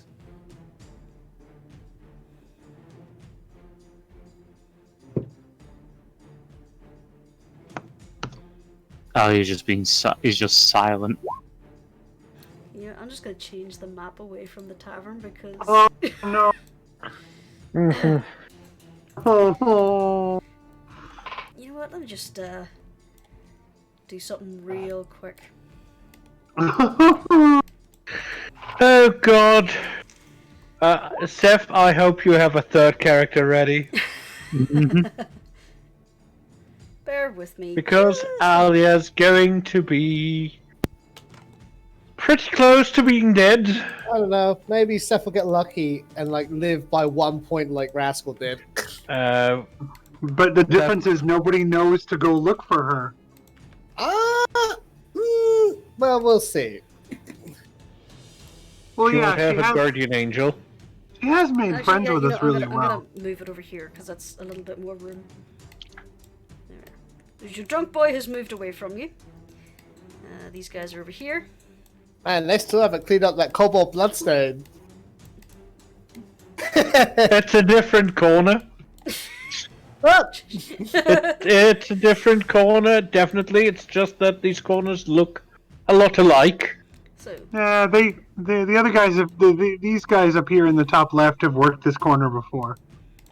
so here is drunk man. Here's the man you recognize.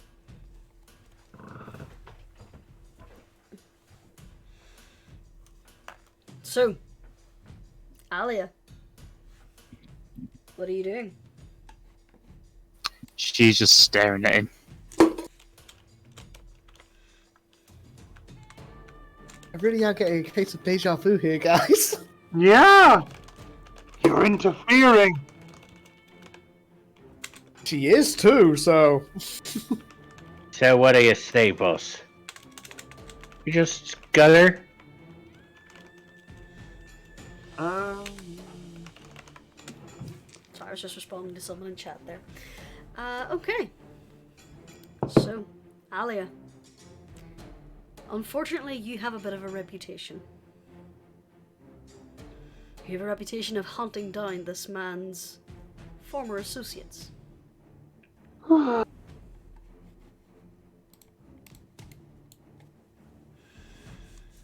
Remind me real quick, what's your armor class? Her AC is 16.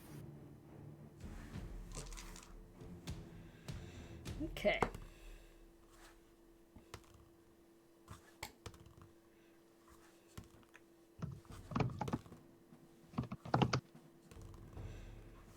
Alright. I don't even need to look up their stats because these guys are incompetent.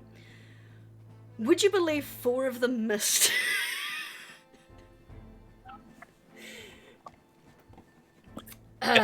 So, the former plague rat raises his hand and just motions for the others. And they move in. They surround you and pull out blades, knives.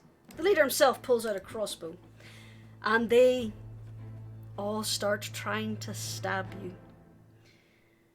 You're so focused on dodging the attacks of the ones who approach from behind that one on the front, this one, manages to get a vicious slash in your side. And he does 3 points of slashing damage. Okay. And as you watch, the former plague rat raises his crossbow, and fires. He hits you squarely in the chest. And you take... Where's my D10? There it is. Enough points of damage to... You take 11 points of piercing damage. Yeah, she's knocked out. And likely worse. That is where we're going to leave, Alya. No!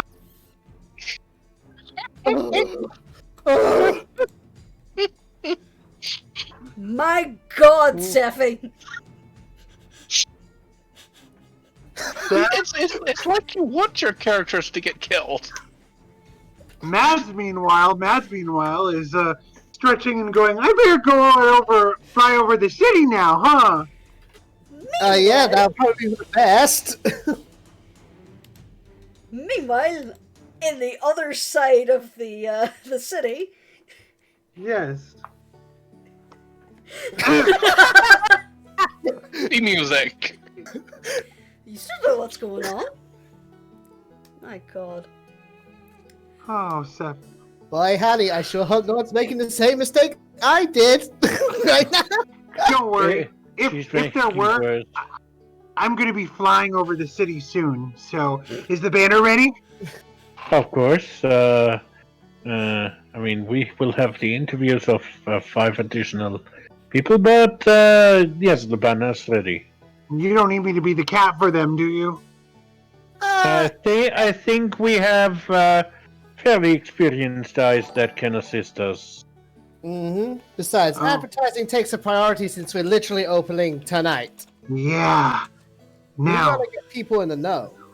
how do you like my dress? And she turns to show off her new outfit that she's wearing. Oh, it's phenomenal! It's stunning! It really brings out all your best features. All your best features. Eyebrow wriggle. She leans forward toward Rascal and says, "You think so?" Oh yeah, I know so. Okay. Okay, so... A moment of marshmallow hell. Yeah. Yous have Just a moment. probably about a few hours before your potential new employees come for their interviews. So, Mads, you could go out and fly with the banner for a few hours if you'd like. That's what she's gonna do, and then she heads out, and she turns into the biggest. Well, all her animal forms are pretty ugly. just because of who she is and what she is. But she's going to turn into the prettiest one she can. She's going to try to be a golden eagle. Hang on a sec. You know, if you're worried about your wild shape looking particularly fugly, you do have a koboldy boy who can prestidigitate things prettier. Well, let's see how it turns out.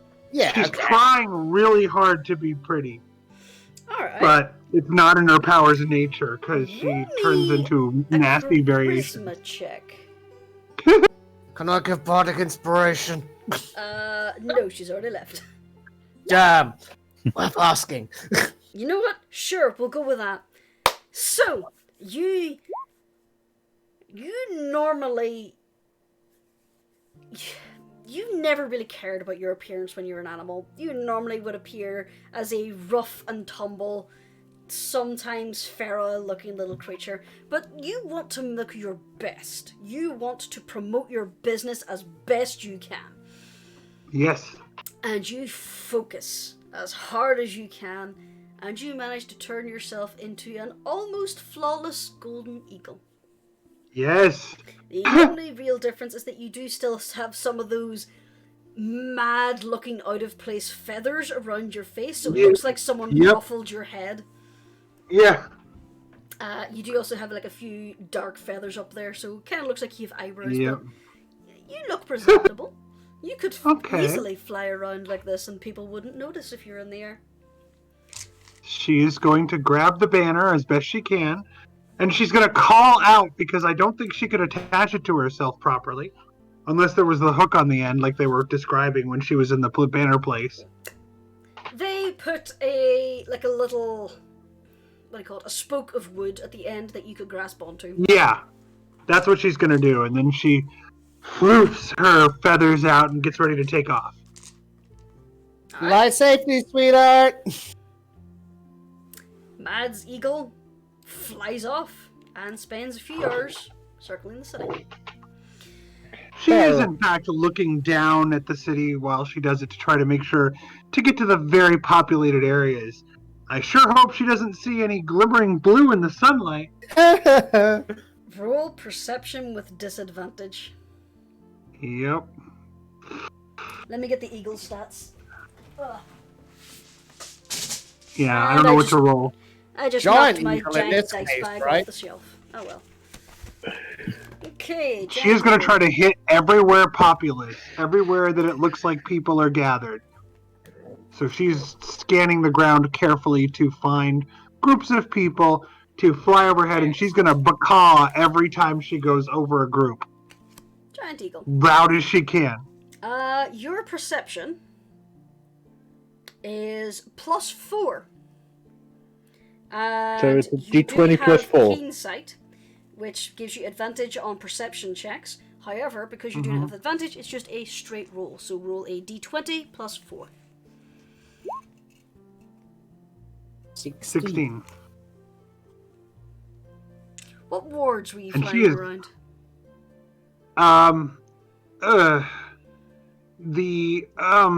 Might have She to bring wants- up the Waterdeep map for that. Yeah, I'm not remembering the map well enough to say that. Sure, let me slip you back over to the city. I will say she's looking for working class people. So Alright, she so that moved would over be- to the Sea Ward. Sea ward, field ward, the wide down here, that's the giant market, the big food market that a lot of people tend Yeah, to those kind of places, because she wants to attract real people to the bar. Alright. So you Oh, fly yeah. around there, and you see no sign of your Genasi friend. I really hope she is going by the field ward because the Kobold Collective are there, and I want Kobold. Yes, that's the kind of place that she is gonna go back to. She remembers hearing the free drinks thing, and she's gonna be extra loud when she goes over the Kobold Ward. I was gonna mention that later, but I'll You mention just it now. screeching out that the thing's ready. Alright. Yeah, she's screeching out that it's ready, and she's trying to be dramatic. So I was gonna ask if I could roll a performance because she wants to be impressive too. Sure. Go ahead. Come on. Oh, too distracted with getting used to flying with the thing. You make a god-awful noise, and it attracts people's attentions. And it's like, oh, what's that? Oh, why is that bird? Oh, it's got a sign. It's kind of like, what? Oh my god. My mind is racing with possibilities of what is happening to Alya right now. It's just, oh my god. Oh, well, but yeah, she does circle around the kobold area like a bunch. She wants all the kobolds to come. Alright. And she gets low. She gets low in the kobold area just to make sure that they see it. Hopefully not scaring them like, oh, what's that? Fair enough. Okay, so back at the tavern, you're because Ashford sent out word that you wanted to open the tavern tonight, they're basically sending the interviewees pretty close together. Did you want to wait for Mads? No, we're going to conduct the interviews, if necessary, in her absence. Yep, time is of the essence. Just for the tavern, nothing else. Yeah. Gee, I wonder what's going on. I think Alya's having a fun time at the fight bit. I hope she's not doing anything really stupid, to be honest. So, because I didn't have a token prepared, I'm just going to pull an asset from the library, so you're not allowed to judge me on this. But Can we make it the jerky guy from the elf village that Haraga wanted to beat up? The one that looks like Danny McBride? no. No, that would also be the second boss that would be most fitting. Your first applicant Yes, is Ygritte. Ygritte. Ygritte. Ygritte is a female no. Ooh. Huh? Well, no. Yep. Okay. Now, Cough, cough! she enters in and she is wearing just a common peasant garb. She's wearing a plain linen tunic and a ankle-length skirt. Her tail is protruding out the back. She looks a little rough. It's pretty obvious from the way she is that she is not currently employed. And she's not in a good living situation so far. She, as is a no, she looks kind of horrifying. She has large fangs that protrude over her lips, and she has this little tendril of drool. As she enters in, she sees Rascal and Ashford and lets out this huge, toothy smile. Like, hi. Rascal turns the big toothy smile. Hi. Good evening, my dear. Good evening. It's Please, have a seat. You have job. We definitely do. I would like job. I lift things very well. You just get the impression that common is not her first language. You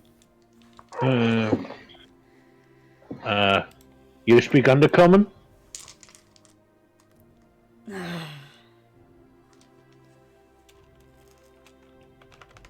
Just shakes her head.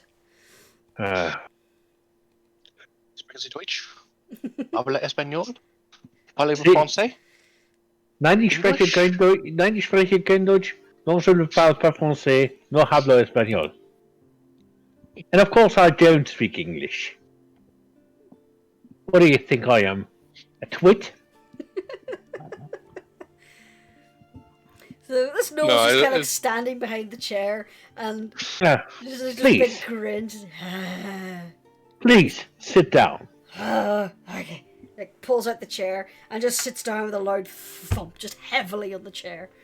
You see her tail's just ever so slowly swinging. She's like, hi. Hi. So, you lift things. Very strong. Can lift many, many drinks. Big hands. Hold tray. Like, holds out her hand and just shows you that her hand could encompass your heads. Yes. She also does have very long claws.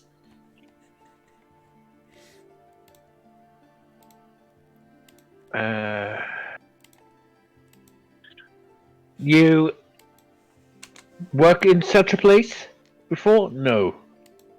She Right? shakes her head. She shakes her head so hard that her ears just kind of flap against her head. Okay. What have you worked before? She like, scratches the back of her head. I carry things. Docks from ship to warehouse. Warehouse to ship.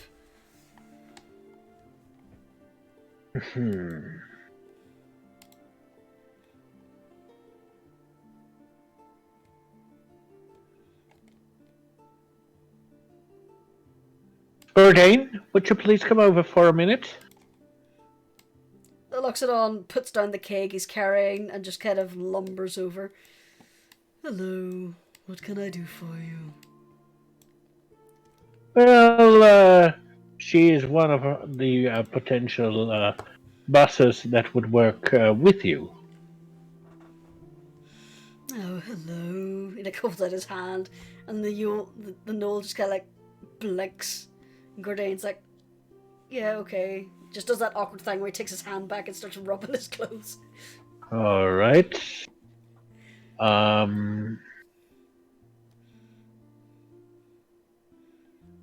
Rascal, do you have anything that you would want to ask her? Oh boy.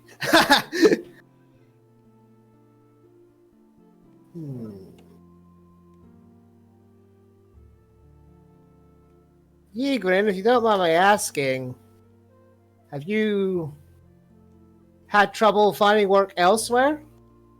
Other than the docks? She just nods. Little humans, scared of teeth. Little kobolds run, scared. Oh, that's a crying shame. You seem nice enough to me. Just grins, just showing off all her teeth.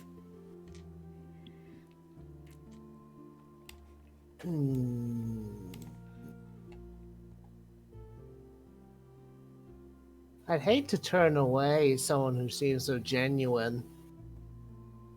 I do not give someone like her a chance, to be honest.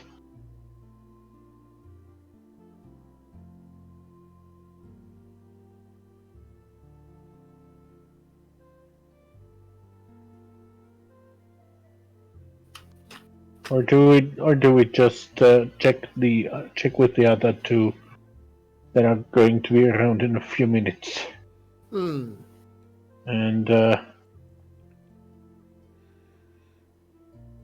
if anything, we can always try to find someone who will gladly take her up on her abilities. Ygritte, Yes. does your position have to be that of a busser, or if we find something else for you to do, would you be open to that? Job be good.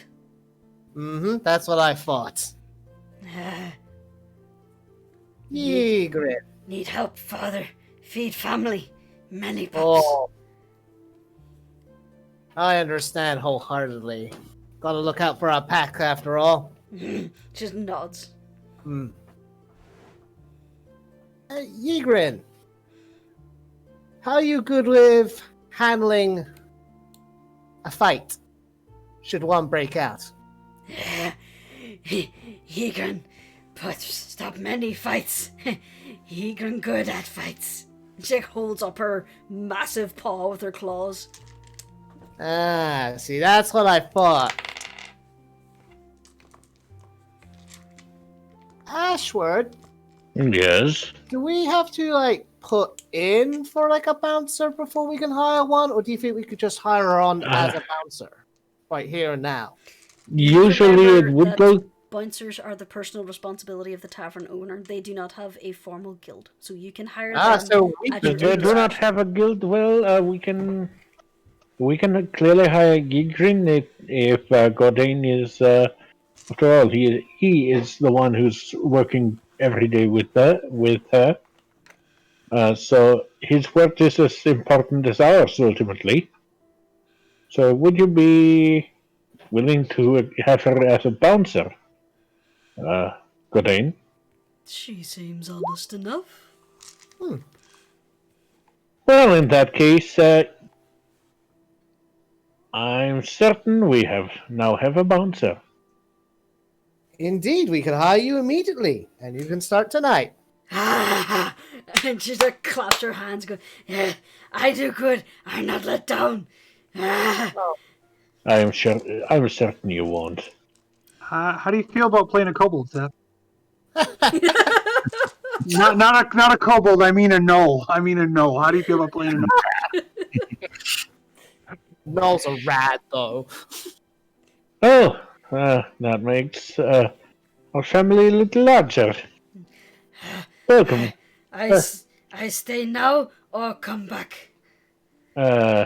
Do you need to prepare in any way? Well, I'm fairly certain she wants to tell the rest of the family that she has a job now. Just nods. Yeah, go let the family know and then come back. I think I'll be back a little while. Thank you. She's like bowing her head and all, and she like looks to Gordain and is like, Gordain's huge. He's a lot bigger than her. And she's like, waves, and then runs out the door, and her tail is wagging. She just runs. Now I have gotta a admit- null token. Gotta admit, that felt good. Giving Yes, someone a chance. yes, it is something that is very beneficial. We want to do good for the community entirely, and not only. Oh, great! He looks a little bit like a Strahd.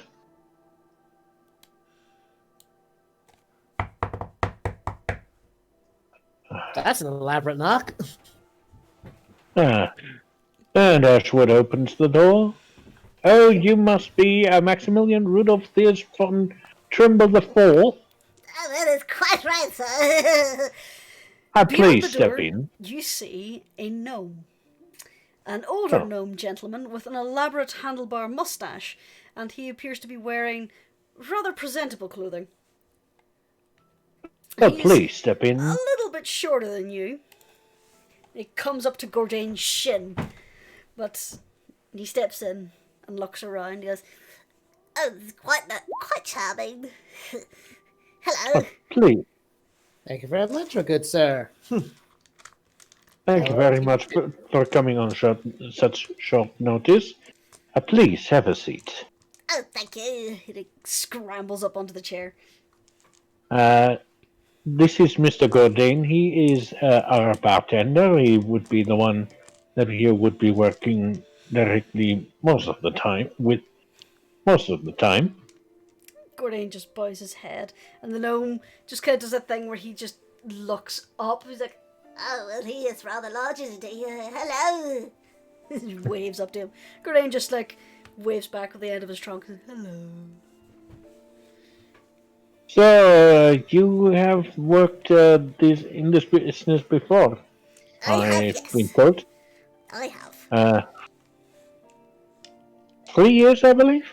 That is correct. Yeah, I used to work for my brother-in-law. He had a little tavern. It's a fair ways out of the city. My wife moved here for work. She's in the Weavers Guild. And you want to work as wait staff.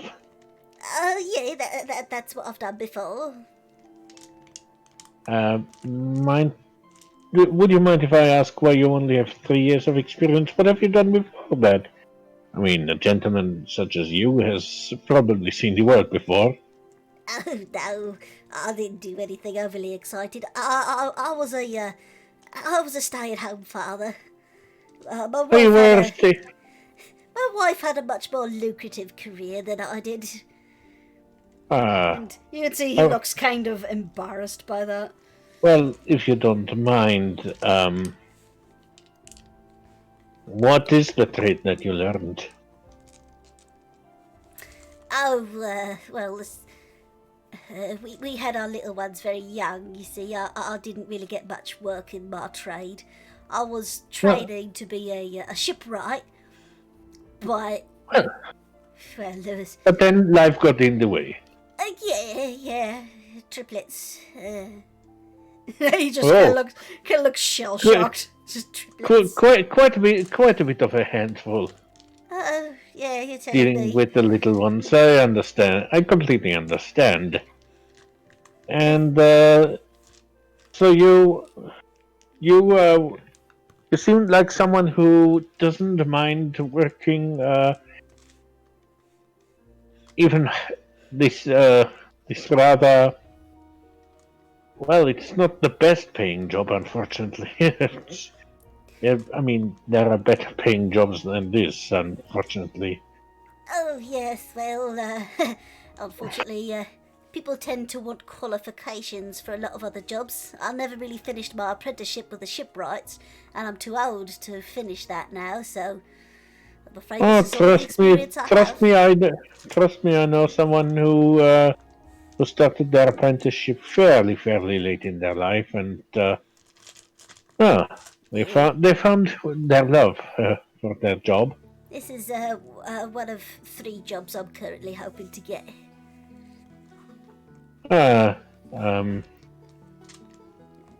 Well, you seem like a very pleasant individual. Oh, thank you. It would be whoever does not get you is the one who has to be saddened by their loss. Well, it's here or as an au pair, and it's not a job Well. I prefer. Oh, an au pair. Well, I do have more experience rearing children than I have anything else. Then again, a drunk person is often nothing more like a toddler that gets to pay for its own good. I suppose that is true, yes. But, So there is a little bit of similarity between them. Would you say so, Gardine? Well, that's a very amusing way to describe it, but yeah. So, yes, the same skills that you need to rear children are the ones that you need to deal with people who've had a little bit of a drink. I'm sorry, but I thought the job was just for clearing tables and carrying food. Yes, of course, but you have to interact with customers to a degree at least. Oh yeah, okay. It's just making sure that you won't hire me on as some sort of security or anything. We have actually gotten ourselves someone who seems very competent at that. Oh, good. But yes, I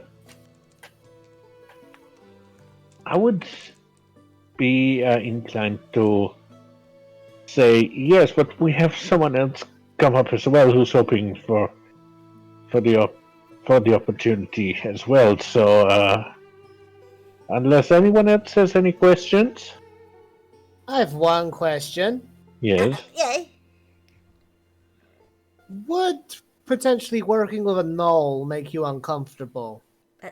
No. And all. The aforementioned security, yes. Your security is something that could probably swallow me whole. Oh, yeah. Well, someone who could swallow you whole, but still, He looks they a are little, people too. He looks a little scared. There's like, I suppose if they're amicable, I could. He just looks a little worried. Does that tell me anything? He is very uncomfortable with the idea of a gnoll being anywhere near him. Mm-hmm.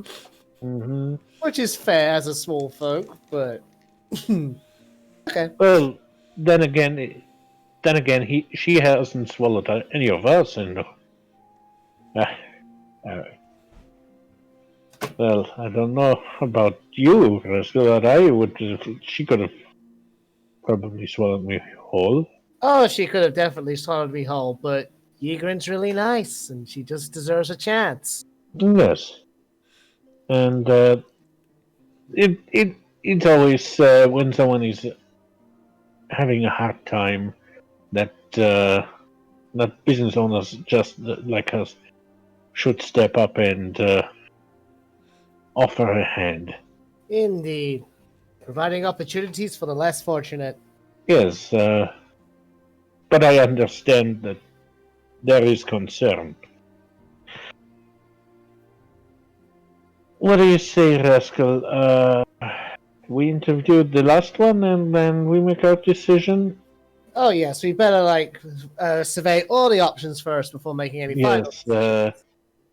So, Mr. Von Trimble, we will get in touch with you at the latest by tomorrow. Oh, wonderful. Well, it was nice to meet you. He reaches out and shakes your hand. It has been our pleasure to have you, and He tips his hat to Rascal. I hope that we will work together in the future. Oh, well, he's hoping. He reaches up, using his little fingers crossed. He's like, Well, I'll just see myself out then. Goodbye.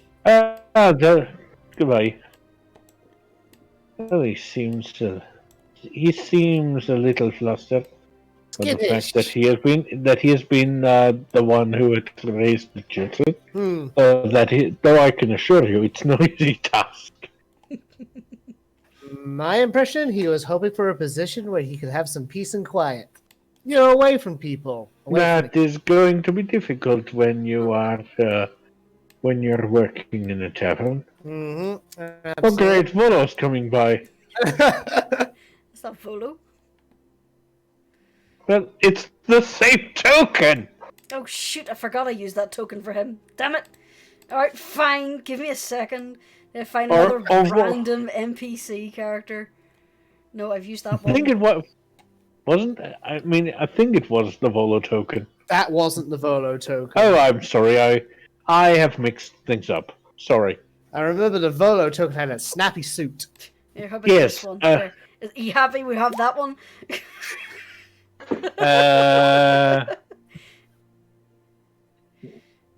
Doesn't really strike me as a Dave Brown, but it's okay.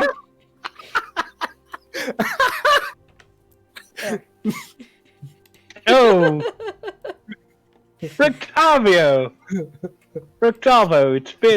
it'll be a while. I'm terribly sorry. Oh. So, it's just as the little gnome is like hopping to the steps, you see this rather dour looking human gentleman coming up the steps. He sees you and he does that, oh no, is he holding the door open for me? I'd better hurry. Look. As he approaches. Please, don't hurry. It's, we were just seeing off the last interviewee.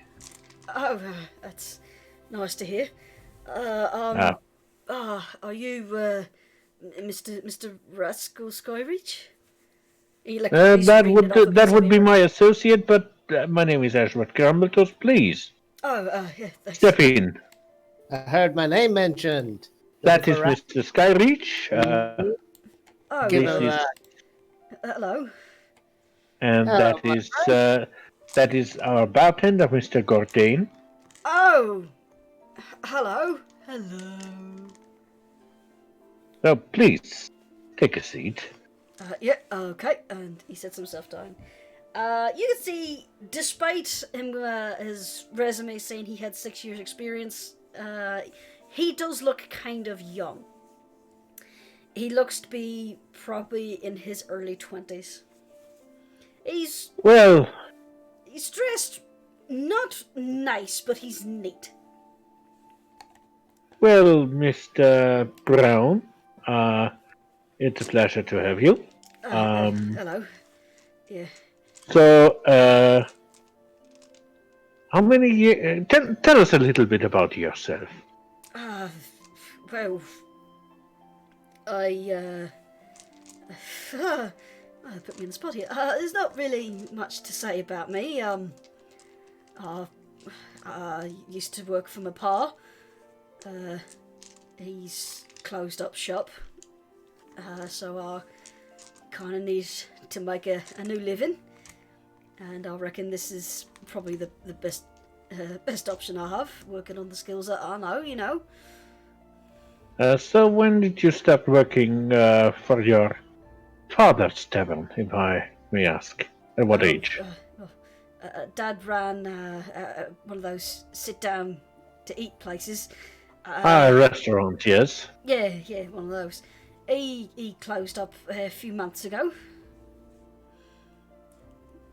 He retired, you see, and well, no one else could cook as well as he did. Someone else bought the place and cleaned things out.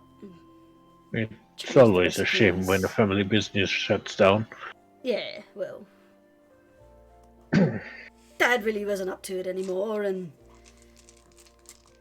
yeah, let's just say Dad wasn't really up to it anymore.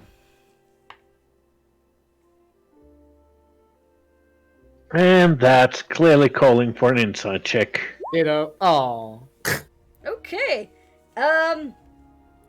You get the feeling that his father could have rightly passed the business to him, but didn't.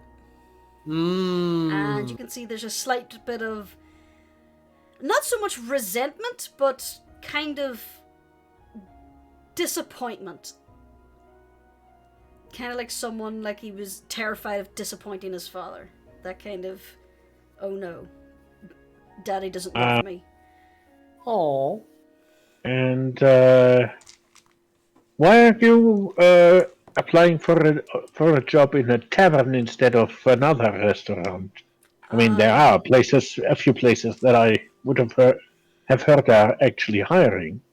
Well, I just applied through the guild, and it's kind of the same job, really. Restaurant or tavern, it's taking food from the kitchen and making sure people enjoy their meal. Cleaning up after, you know. Yes, but I do think someone like you, who has seen a lot of experience and gained a lot of experience in a family restaurant, I think there are other skills as well that you probably picked up. Oh. I mean, how is your cooking skill, if I may be so bold to ask? I can make some decent pastries. Didn't really get much chance to really do much in the kitchen, but my mum thought I did good.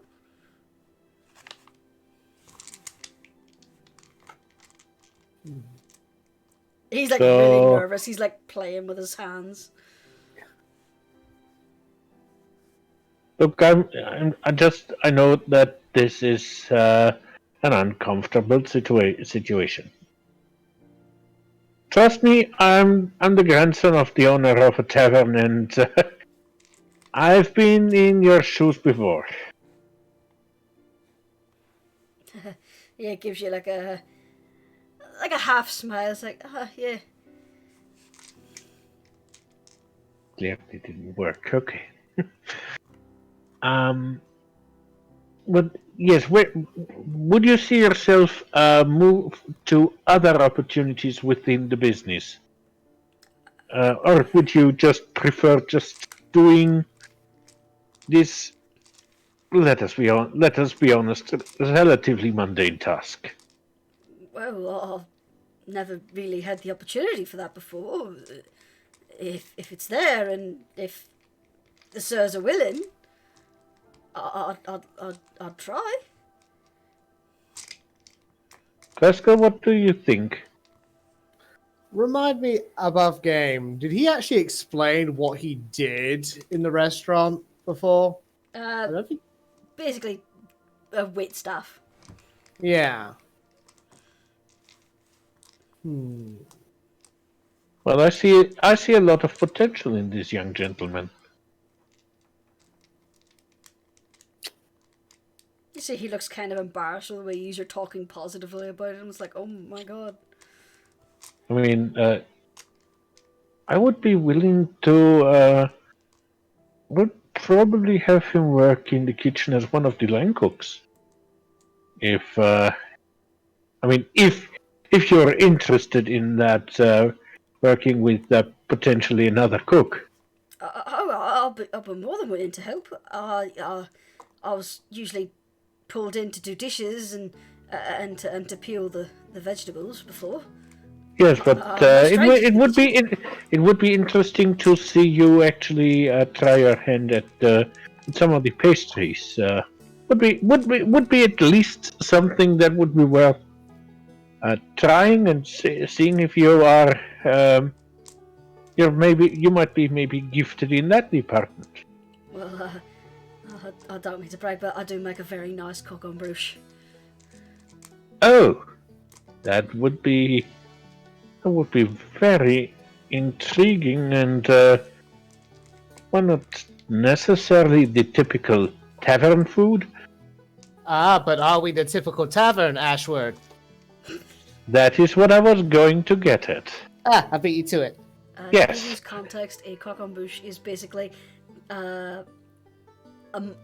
tiny little eclairs arranged in a pyramid and then drizzled in caramel.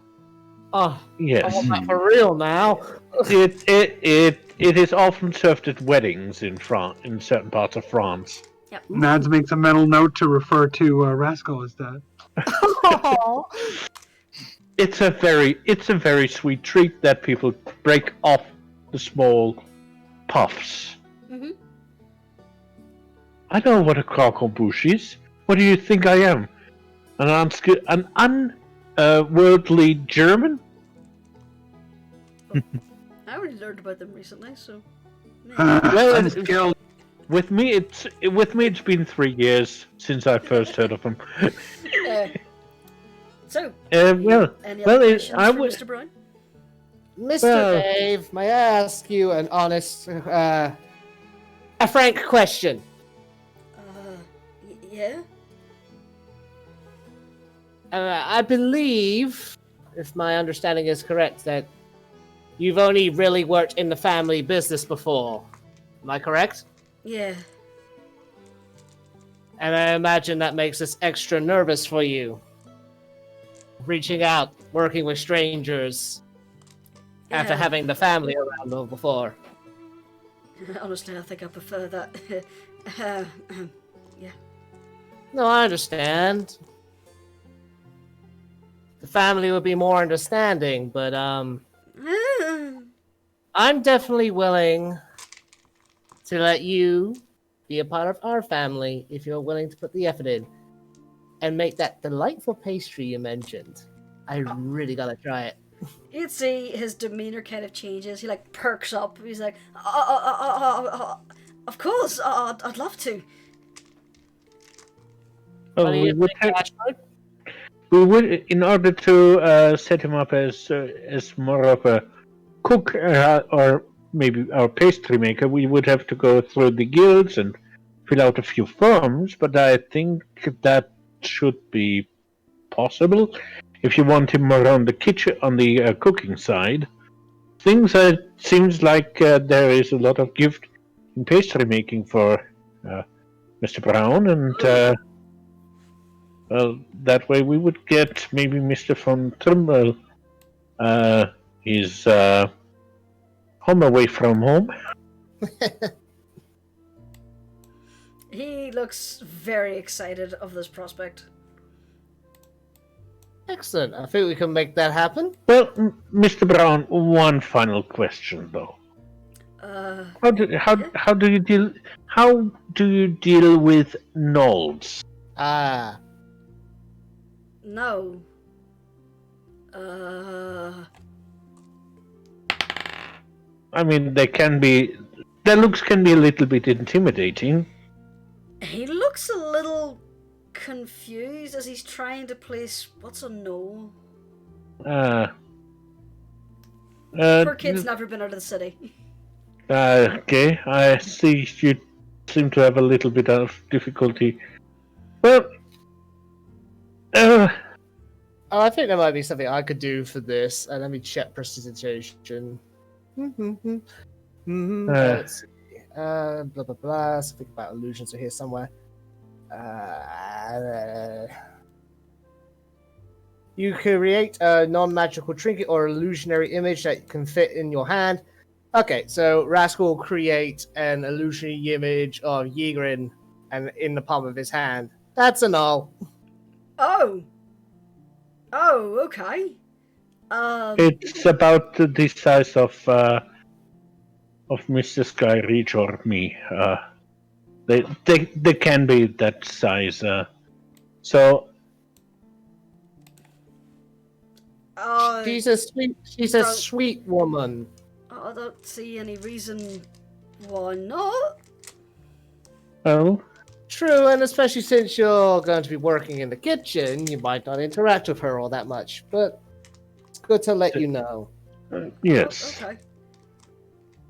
We will make certain that you are high up through the guilds of cooks instead of the guilds of bussers. You know that you are high up as a cook and not a busser. Well, So- it kind of goes through the same guild, so I Yes, don't think there'd be but, any real issue with that. Yes, but still, your job description would be a different one, and just to make certain that all the papers are in order, everything. But yes, I think we will be. We will get everything set up by tomorrow, and we'll inform you of your first day of employ. Oh, thank you, sir. Thank you. He reaches forward and Or would you, or grasps your Rascal, hand would and you, just or shows Rascal, you would you want him to work with us tonight? I'll be honest, I think Mr. Dave needs a bit of time to prepare, but we'll be glad to have him. Well then, Mr. Brown, I hope to see you tomorrow. Thank you, sir. I'll promise I'll not let you down. I don't think you will. I'm just happy to have you with us. Yeah, we don't doubt it. Okay. And after your pleasantries, he makes his way out. What an interesting young man. Definitely And is that's where we'll full of leave it. potential. What was your impression of him, Miss Godin? He seems an honest little bug, but I think there might be some baggage with the family. Oh, definitely. I'm fairly certain he's intimidated by his parents and the fact that he didn't get to continue the business. I get the feeling that Dad didn't let him. Yes, which is why I asked him for his other skills. Got the same feeling. And Ashwood opens the door. Okay. You open up the door, and there's this gentleman standing there in a rather long coat. He's got a large hat on, but you can see from where you are, you can just see the reptilian snout of what you assume to be a dragonborn. The hand of the cloak just gives a bit of a wave and just flops down at his side. Hello. Hello, please come in. Okay. Going in. Going in through the door. Why do I, Rascal? Yes? This gentleman reminds me a little bit of Bob. Wouldn't you agree? Oh, Wait. yeah. Wait, is it you, Bob? Haven't we spoken before? I think we might have. You asked me for directions, I think. Yes. Yeah, we definitely did. How's They were the pack very doing? helpful. I'm glad I could help. Nick smiles. Go.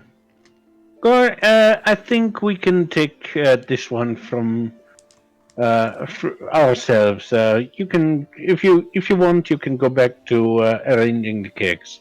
Okay. Thanks for your assistance, Ogre Day. Thank you very much. No problem.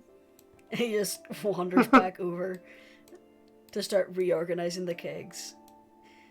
Ba ba ba ba ba ba ba. Again, very thankful. You want anything? Want a little bit of a drink? You three look a little. You look a little thirsty. Oh, I'm okay for now. Yeah. You'd see one of the arms of the coat just kind of lethargically flops over the back of the chair. It's like, yeah. So you're changing your employ from sewage to working as a cook. Well, I never really had a job in the Down Rovers Guild.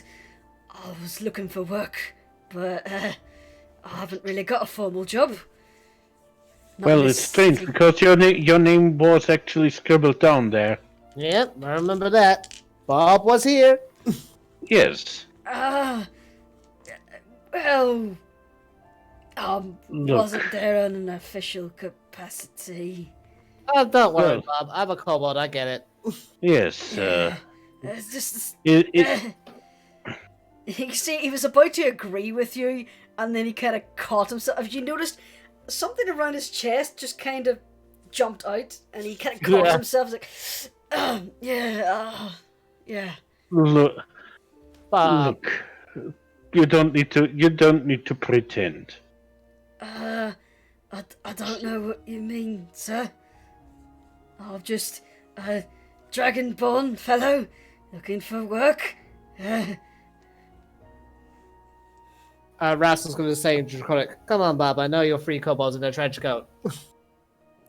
And Bob just kind of looks at you with wide eyes and then glances over to Ashford and answers in Draconic.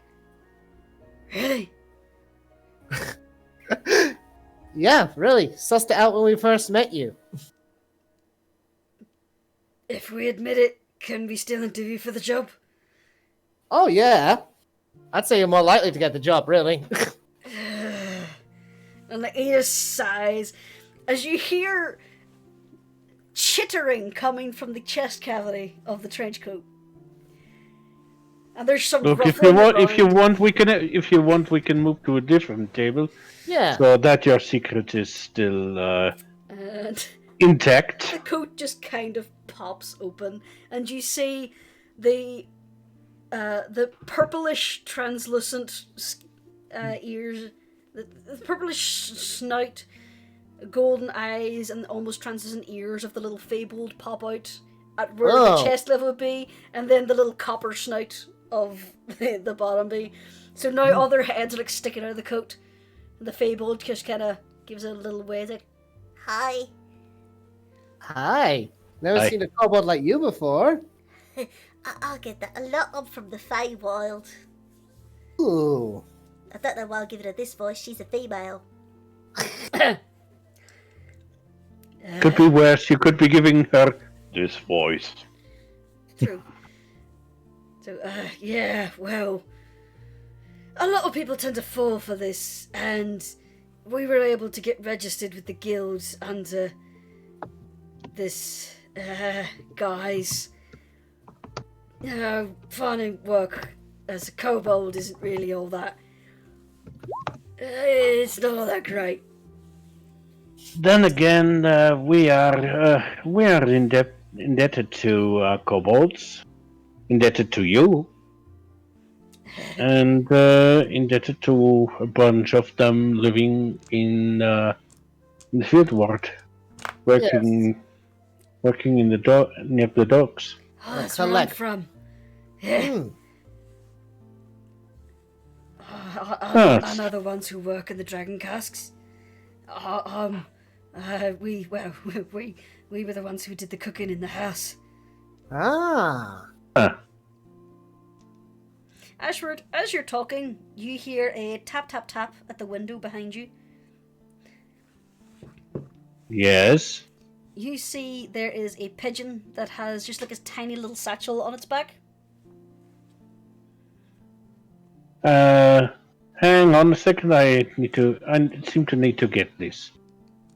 And I think these windows are set in. They can be opened. Not enough for Alright, someone to clamber through, but you could open it enough to let the air in. But not the bird. Yeah, the bird would fit. Alright, he opens the window. It looks like there is something important. The pigeon hops in, and you notice that it actually has the seal of the guild, of the Innkeeper's Guild on it. You open up its little pouch and pull out a slip of paper. And it's just basically, we regret to inform you that one of your applicants will not be attending the interview as they have found employment elsewhere. And basically states the name that Julius Farwind has found work elsewhere. Foreigner. Probably. Well, looks like you are the only interviewee for the the interviewees, I should say, for the job of a head cook. We have someone who will be working with you. A young human, but I don't think that will be too much of a difficulty. If it's alright, are we able to be ourselves here? Oh yeah, no, you could definitely be bought. Look, we wouldn't have asked you to give up the charade if you couldn't be yourselves here. As you say that, the copper kobold just lets out this heavy relieved sigh, and the trench coat just opens, and you see they're just stacked on top of each other, and they clamber down, and now the three of them have now like climbed down. They're sitting on this seat, like leaning off, like holding on. You need a second. You need a second chair. You can have the one that I'm sitting on. It's okay. It's okay. Yeah. So, what is your specialty in cooking? Well, I'm very good at meat. I've forgotten the rest of their names. Hang on, let me get their names. There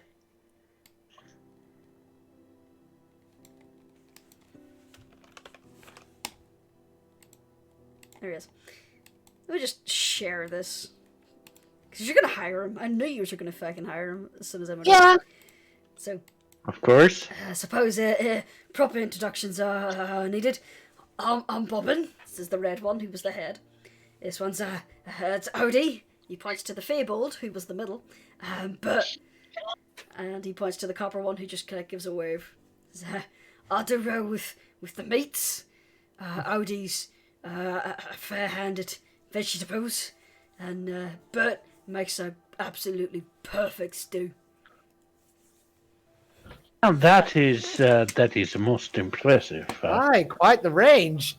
Yes. Well, we will not have wait staff for today. We will have wait staff by tomorrow.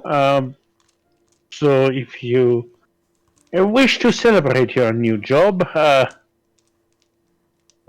feel free to do so. I mean, we half expect part of the collective to come around later today anyway. Yeah, well, that was mentioned. Yeah, it was mentioned. Oh yeah. Yes, the offer the offer. After all, it stands. It is open to you as well. The only thing is, there will be no drinking on the job. Oh, yeah, of course. Yeah.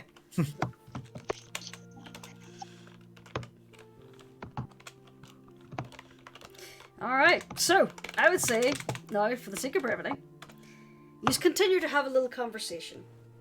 As the evening draws in, Mads returns, and as she does, a few people start to drift around.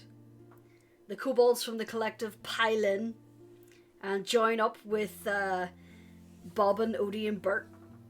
And the kobolds just literally just take over this corner.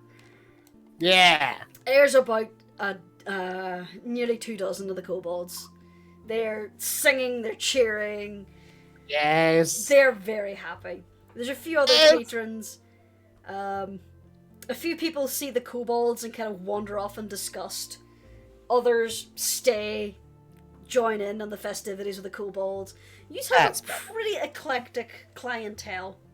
Yes. At one point, Rascal, you see Rudolph just take a dart across the room and snap up a copper piece as it hits the ground. Yes. But your tavern is now open for business. Yeah. Is where we shall end the session for this evening. Yes. Yeah, you must have known the moment you put Bob in as an option, he was going to get hired. Yeah. Oh yeah. So, that's where we end the session for this evening. Alya, Yes. what the fuck? I now have to try and think what's going to happen to you. Yeah. I've given suggestions. Yeah. There are a few ways things can go. Anywho, Yeah. I'll have a Hunter could always- ponder about this as we go. God, Alya. Hunter could always go out and look for her, seeing as she's been gone for a while. That is true. You could, at the point where the tavern has opened, you could go out and look for her as she's concerned. But we'll address that next week. In the meantime, play of the game. Bob applying for a job. Yes. Bob, get the job. Yep. Bob getting the job and the Knoll. Yes. You like Ygritte? Yes. Ygritte is 17. She's a young Oh girl. no. She looks older, but she's a young girl. Dear. I think we all know what fail of the game is. Yeah. Yes. Yeah. Why the fuck are you sending Alya out? Hold on. I want to know which fail of the game for Alya. Which one? The first There time she were got many. beaten up. The second time she got beaten up. First she got beat Or up. The third time where Time she she must was have had robbed. a concussion and just walked into these guys. Yeah. If she hadn't With have 5 said hit her points. name, they would have just robbed her. But now Yeah. they know who she is. Yeah. And So- that she's looking for them. Yeah, that she's looking for. This is the person they know to have And- been hunting them for years. And she has her symbol out, she said. Yeah. So, Alya, Oh, Alya. we'll have a conversation to see what happens with you. Mhm. Later. My God. It's like you want your characters to die. Don't you know you never split the party? The party. So, Well, we kind of split the party in other regards, and it worked out. and Mhm. questions, queries, and comments? Majorly, I am very concerned how our tavern is doing. Mads worked her butt off to try to get people in there. Well, when she comes back, she will see that it's actually doing really well. Well, we don't know, because it said that there were the kobolds that are getting free drinks and a few other patrons. No, the person, Yeah. only a few patrons turned up their nose at the sight of the kobolds, but the Oh! tavern is pretty packed. Oh, okay, that's what I wasn't clear There's a on. very It's- eclectic Yay! mix. I would also say Yes. you did notice Rainier and Flynn getting absolutely sloshed in the corner. Yes! Good. Good, they deserve it. At one point you see Flynn basically doing like a little conga line with some of the drunken kobolds. Yay! Is that Volo who's just... Did Volo just step in? Sure, Volo shoot up at some point as well. Vivolo would. He does great taverns. Yes. Yes. I will say, although you gave the kobolds their first free drink, they stayed and bought more. Yeah, Yay. the kobolds. Kobolds. And I just got word that someone wants to drop in for a few seconds. Oh, I wonder who it could be. Is it Dennis? It might be, if you check player chat. Quick, gotta hide from Peachy. Uh-oh! Sure. Come on, Dennis. Just a dragonborn looking for work. That's brilliant. One round of drinks for the kobolds on the house. Domestic only, nothing imported. Woo! Happy kobolds. I can't believe Bob thought that he'd have to get back in, like, the trench coat. No! Yeah! He'd do so much more effective work as, like, 3 kobolds rather than 1 dragonborn. Yes. It's gonna be serious, like, Ratatouille situation. Everyone's gonna Pretty be like... much. At some point, you're gonna go into the kitchen, and the kobolds are gonna be like there. The lights would have went out. They were scrabbling, and then suddenly there was gonna be the dragonborn. Yeah. Hello, Hi, Dennis. Hey! Any comments you'd like to make, Dennis? Devillo? We can't hear you, Dennis. Can you hear us? If you're saying something, we can't hear you. We Yeah, we can't, can't hear, hear you, we Devillo. can't hear Dennis over Peachy's, like, unfathomable rage. See, it's Yeah, it's not even saying you're saying anything. yeah, It's like Mike's not completely triggering blank. at all. I suspect voice mod shenanigans. He may not be home or at home. Oh, no. Oh, there you go. No, he's always mobile. He's probably at work. Oh well. But we'll move on. So, going down the line. First off, it's going to be a good night from me. Then it's going to be a good night from the golden eagle in the sky. D. Wear your masks. Wash your hands. Be nice to each other. And remember kindness and caring always. Even from me playing Mats. Aw. Aw. It's only a character.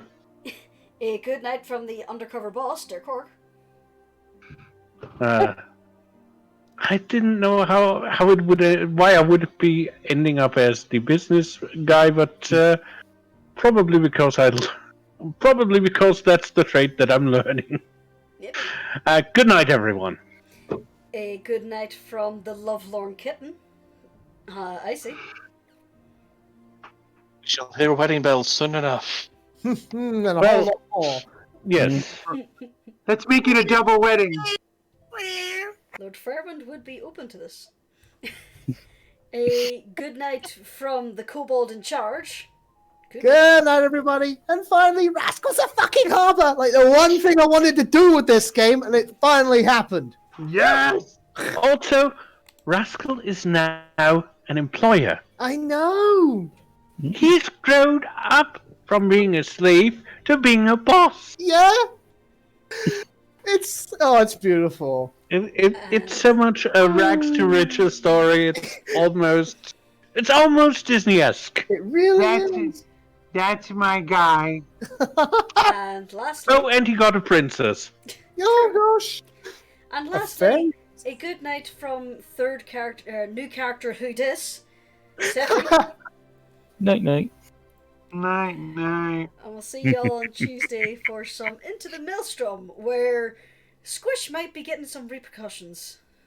Oh, who knows? Not so Good night, certain. everybody. Good night. Bye. Night.